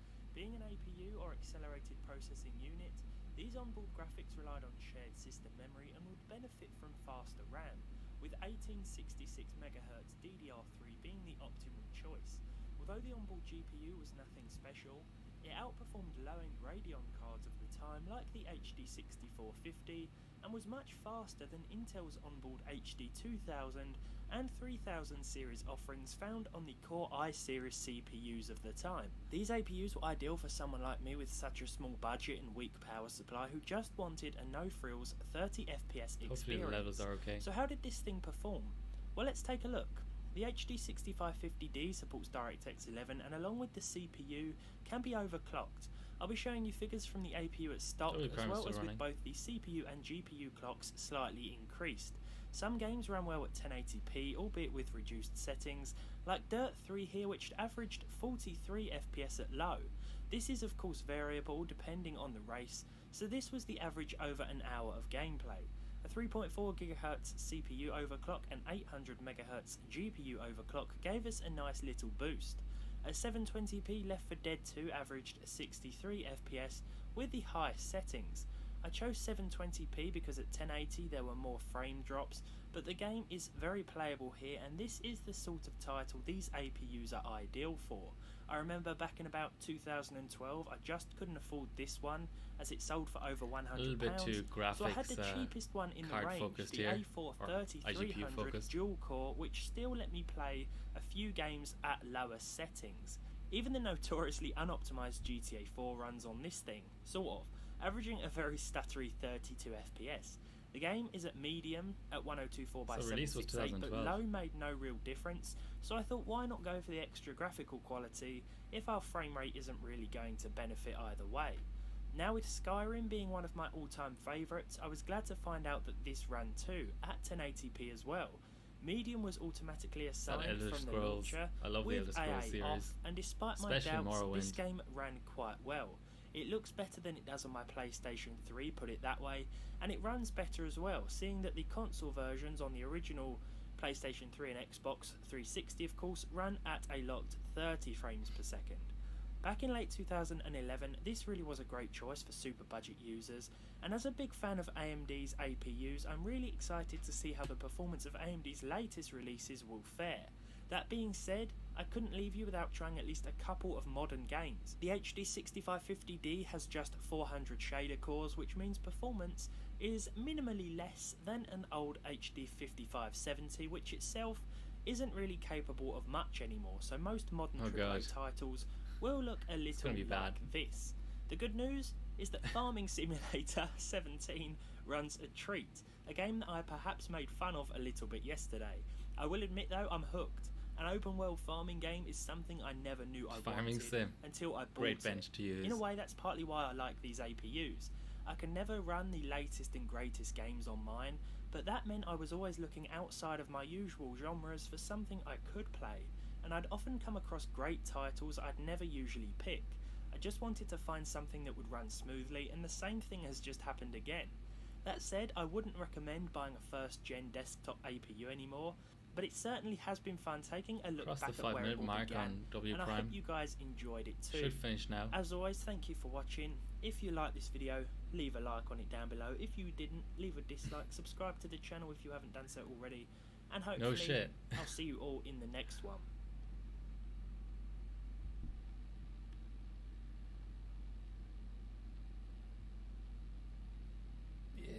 Okay.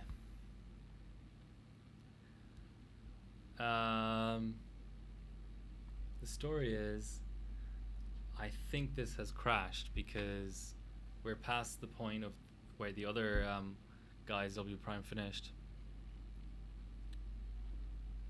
Oh, it's just slow? What the hell? Did I not set the number of threads?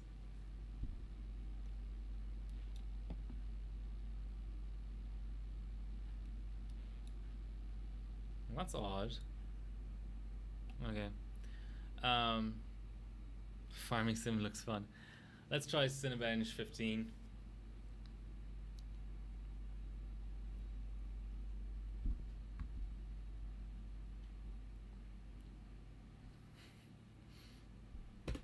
Need to find a good FM1 video, like one that just kind of, like, I don't know, intros the different motherboards or something. Even though there weren't very many of them, but you know, you could still intro motherboards. Okay. No BCLK applied. Let's see how we go. No priority either. Yes, that looks like it's actually running. It's probably going to be too slow to actually get first place though.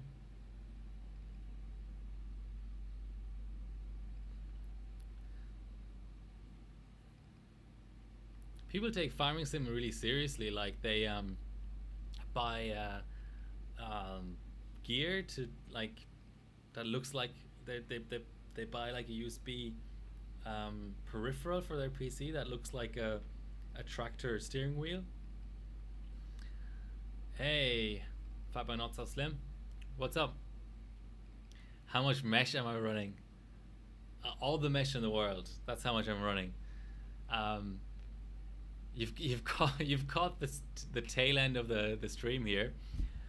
But okay, farming simulator wheel, whatever. There must be pictures online, surely.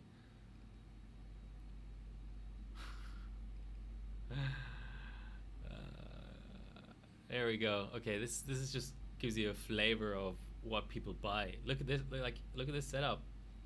This is something you can actually like spend money on. It's like flight simmers, but more retarded. There we go. It exists. I wasn't lying.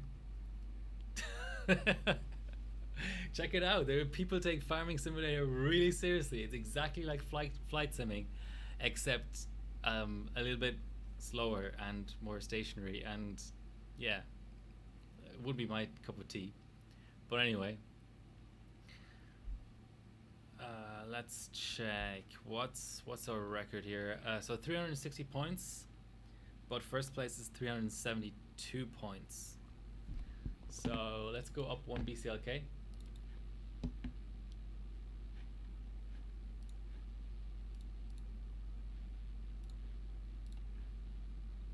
And he was at 3672 megahertz.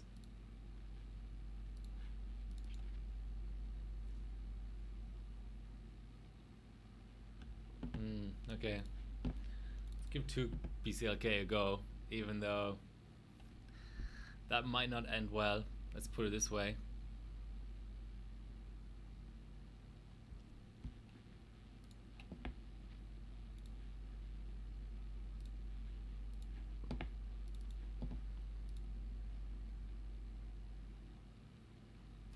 Five megahertz more than the other dude.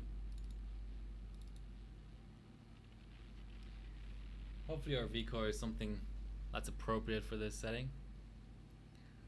Okay. Run is going on. Oh, I'm tired. Okay. That's usually VCore. Let's remedy that. Let's give it like 25 millivolts. Easy tune. Starting to like it a little bit, even though this advanced thing is a bit weird. Okay.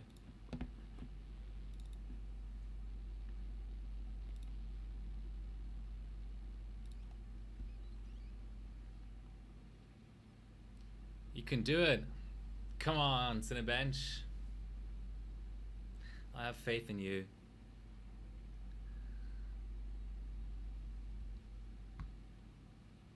There's a bundle for Farming Simulator. Look at this.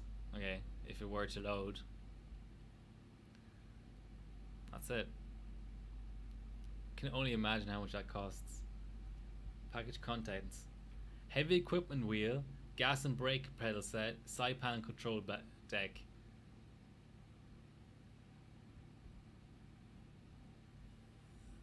Okay. Is there a price here? Add to cart. $449 US.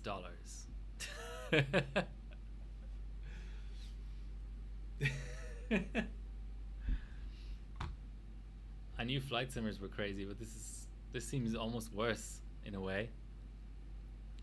Okay, our score to beat is 372 Cinebench points.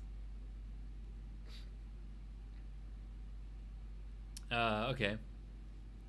Only 400 Aussie dollars. Well, that's a bargain. I'm definitely buying one of those straight away. Once I get off stream, I'm gonna buy one of those. Clearly, that's amazing. So nice to have 10 viewers all the way through the stream. It's kind of cool. Thank you all for tuning in. FM1 is an amazing platform, I have to agree. 373. I'm calling it. 373 points.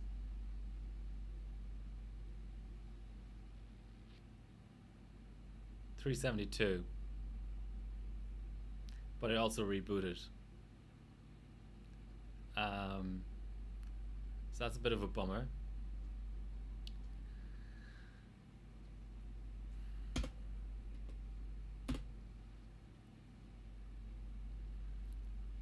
Maybe try a tad less VCore. Set it to diag mode as well. You saw Blender running? What do you mean Blender? I don't run Blender benchmarks.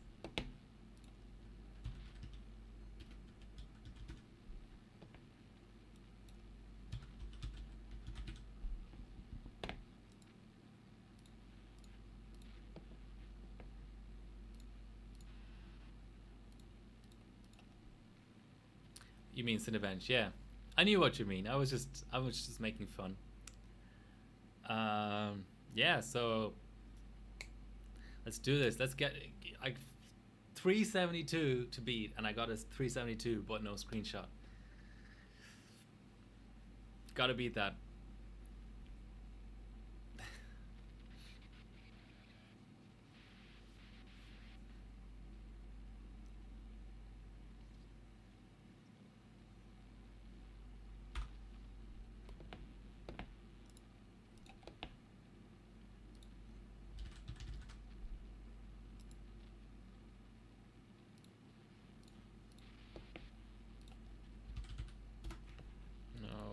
Where's our super fetch? Enable that, and then there should be gigabyte easy tune.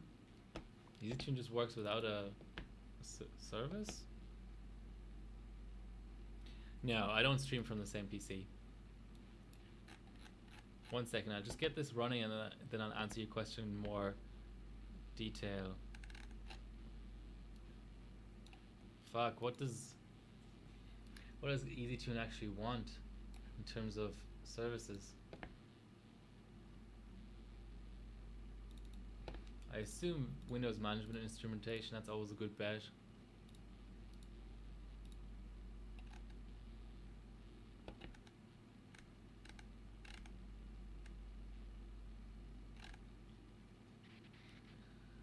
Maybe .NET framework.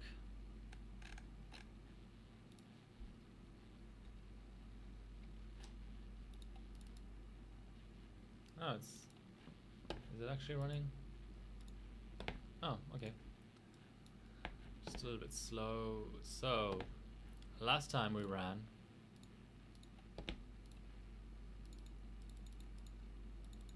this voltage. So let's go one lower. I will share my specs. 1 second. I am not forgetting about you. And I went up 2 FSB, didn't I?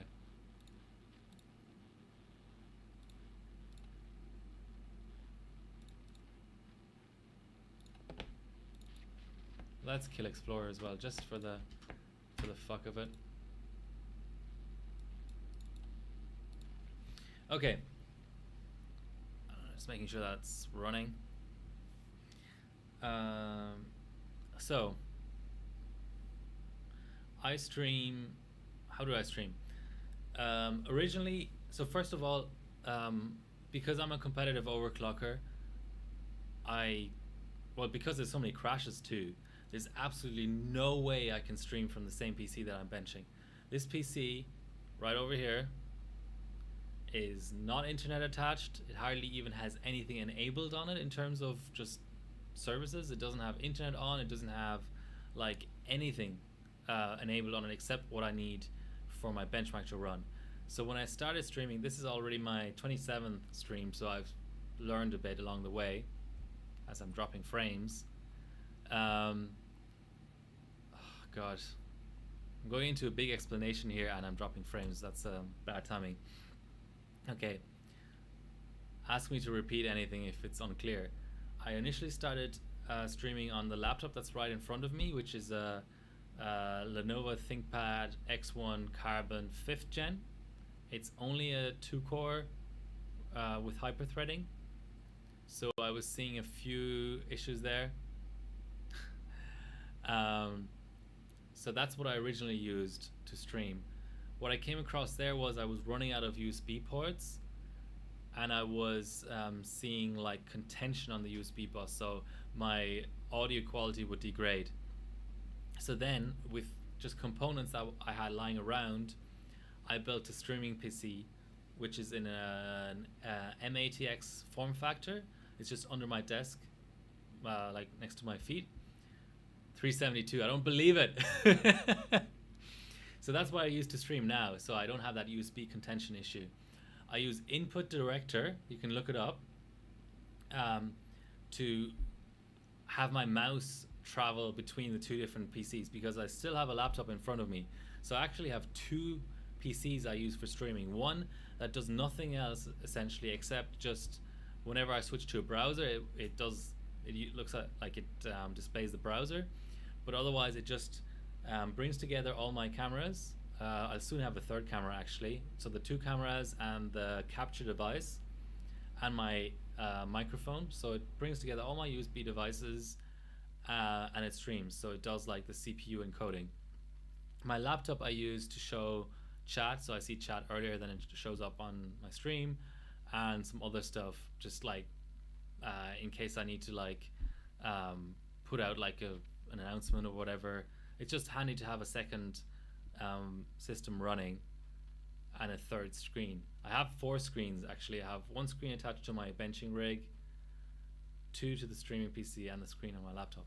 So okay, so the system specs of my streaming PC are Ryzen 7 1700, 16 gigabytes of RAM, and just like a generic graphics card. I hope that answers all the questions. Ask me anything else if you want. Should I rerun here? I'm actually going to rerun off screen, and I'm going to start. Just heard a weird noise. I'm going to start a timer.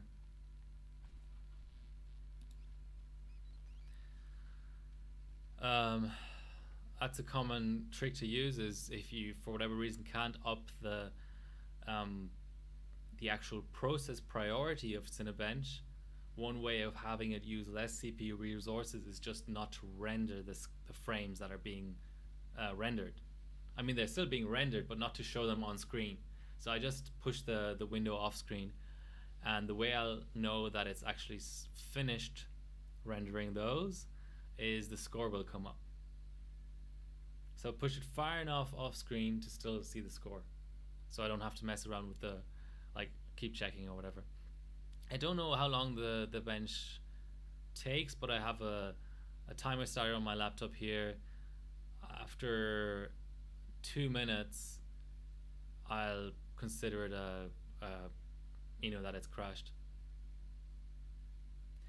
I have a classic action movie villain beard. Okay, I'll take that as a compliment. That's kind of funny. Are you talking like the German dude in Die Hard 1? Is that what you mean by classic action hero? Okay, 1 minute 25 seconds already passed on this run.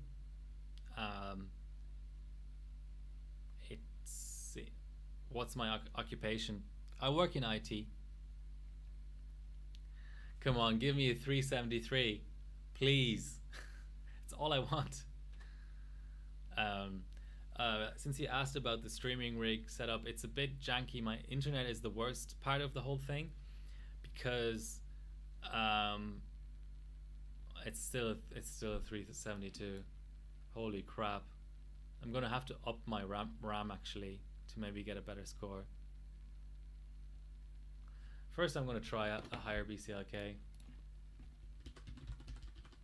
It's the obvious thing to try. So I only have ADSL at home, which only gives me about 700 kilobits per second upload, which is obviously really bad. So I actually have a pretty beefy mobile plan, a 4G plan, that I I connect to my wirelessly to my streaming PC, and then I can stream at about, depending on how much congestion there is on the mobile network, between 3 and 5 megabits per second. So that's much better in terms of audio and video quality. Download more RAM, yes, my favorite. Just making sure that really applied. Okay.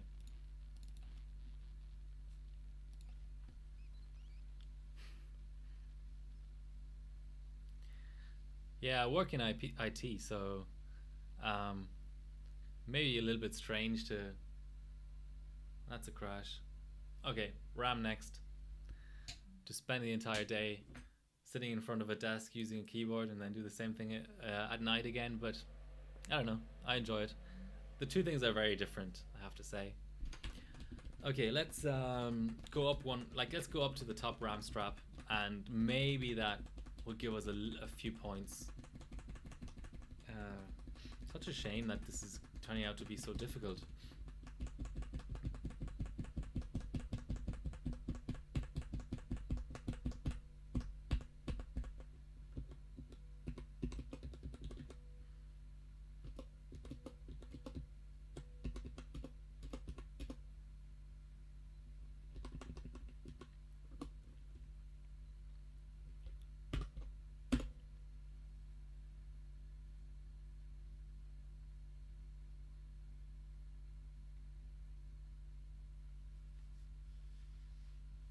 Can you call it even a meme? Downloading more RAM? Yeah, okay. Intel versus AMD. Well, there's a few different aspects to it. I mean, I just like overclocking whatever. I have more Intel main boards than AMD main boards. Boot failure. Come on. Maybe I need to up my DRAM voltage.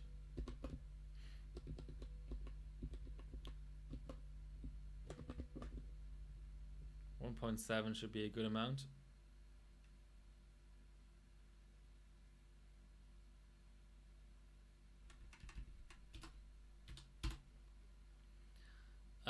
So in terms of gear, I have more Intel CPUs than AMD CPUs, and Intel mainboards versus AMD mainboards. My favorite platform ever to overclock is Ryzen, though. There are few things that I like about AMD. The fact that it's easier to overclock on liquid nitrogen. The fact that it has quarter multipliers. Intel only has full multipliers. It's not posting. That kind of stuff. But I'm reasonably... Ooh.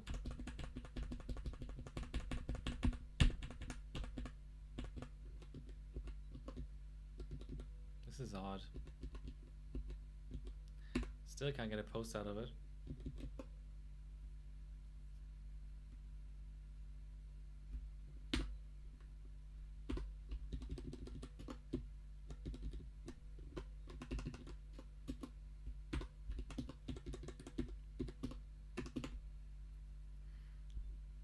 Okay, let's try the 1600 strap. Yeah, there's a few things I like about AMD. Intel is just really challenging to use on liquid nitrogen, but overall I don't really care too much. I mean, whatever. Okay, so the 1600 RAM strap is working.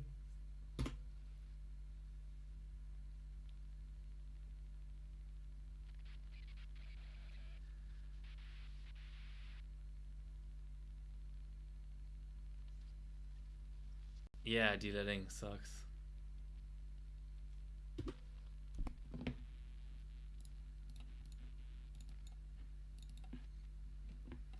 Okay.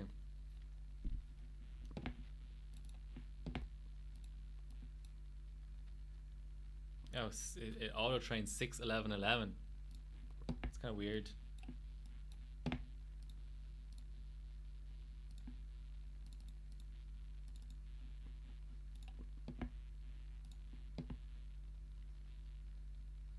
Should I try raising the memory strap in OS?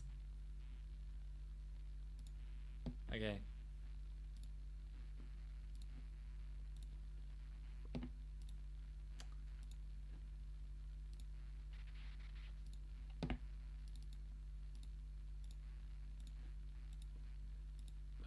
Okay, that's annoying.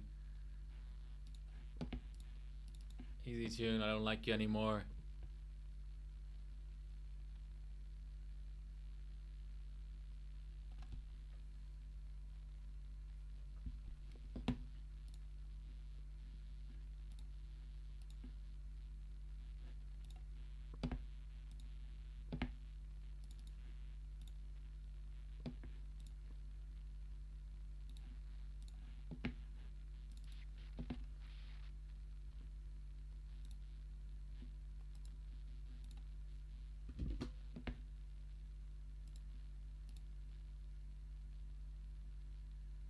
Yeah, let's try high again. Whatever.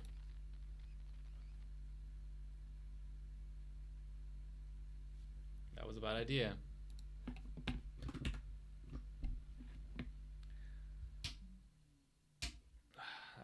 bad idea.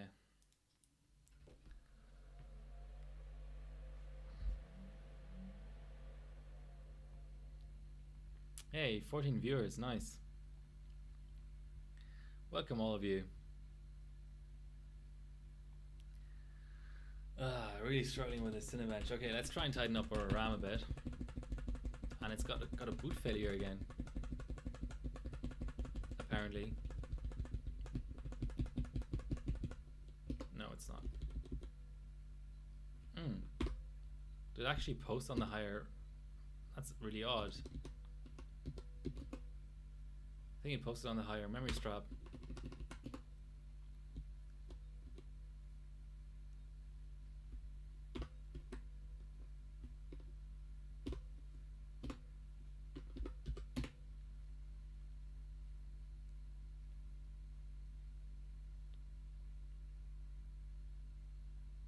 Not sure what 50 means. Okay.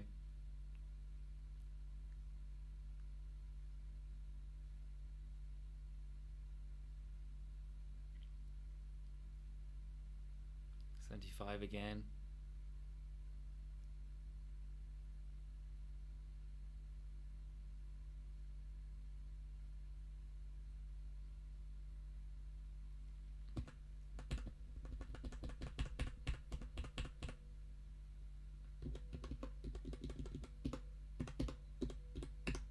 Okay, at least get some good timings in here.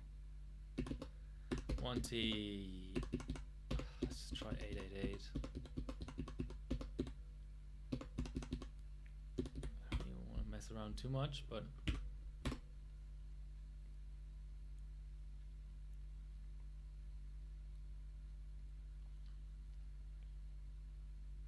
hey, that looks more promising.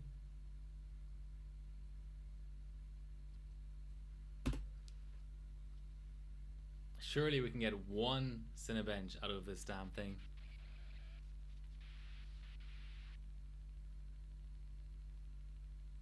Gonna run it on screen this time.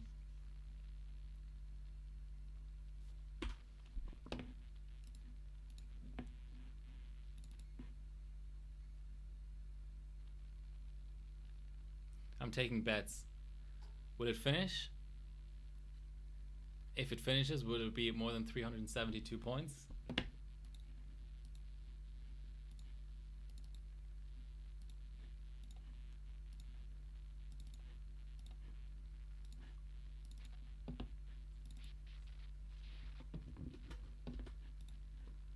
Just making sure. Okay, we've got our higher DRAM. 371. I can tell that White Shark is a true overclocker. Always a massive pessimist. But he's kind of right. How is that? What? How is this a thing? How is it having so much issues memory wise? Just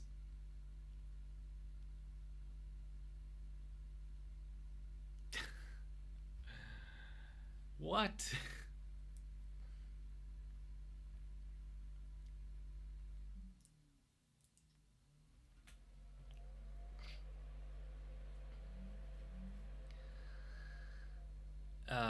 Okay. I'm giving up. I'm going back to I don't know what I'm going to go back to, but something else. What's a quick bench?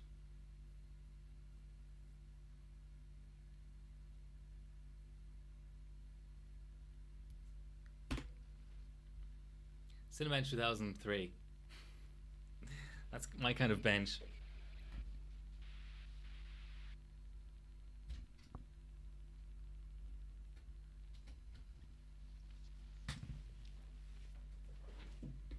Current record is at 3.3 gigahertz. It's more achievable.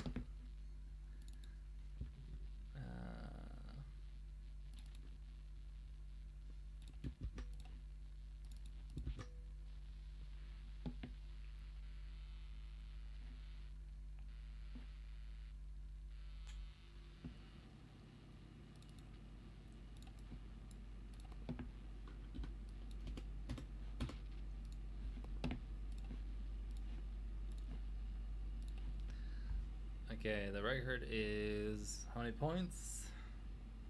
1,691 points.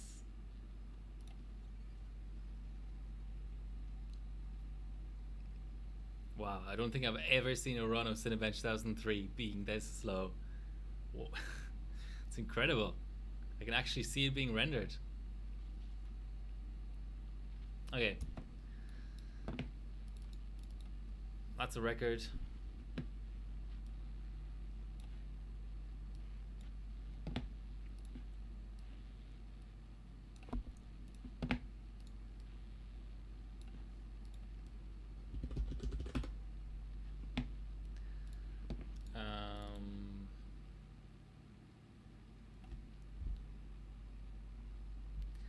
Okay, let's go for 2K. No.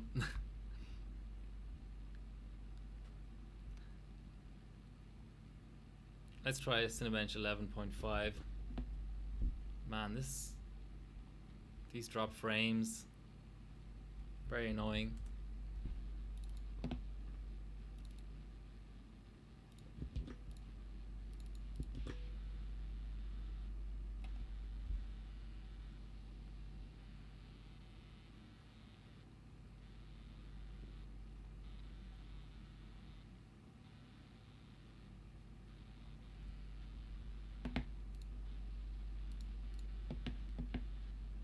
Go up 1 BCLK for our 11.5 run, and this will be the last run of the stream. Gotta get some food.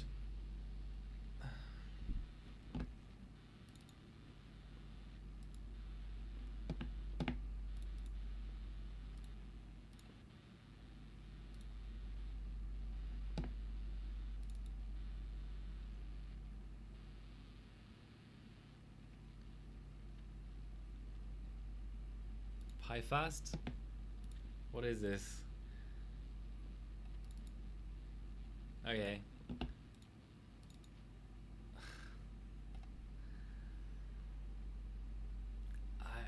Yeah. I don't know what's going on with this platform. I'm gonna leave it at this. Thank you for tuning in. I do have some social media presences, if that's a word.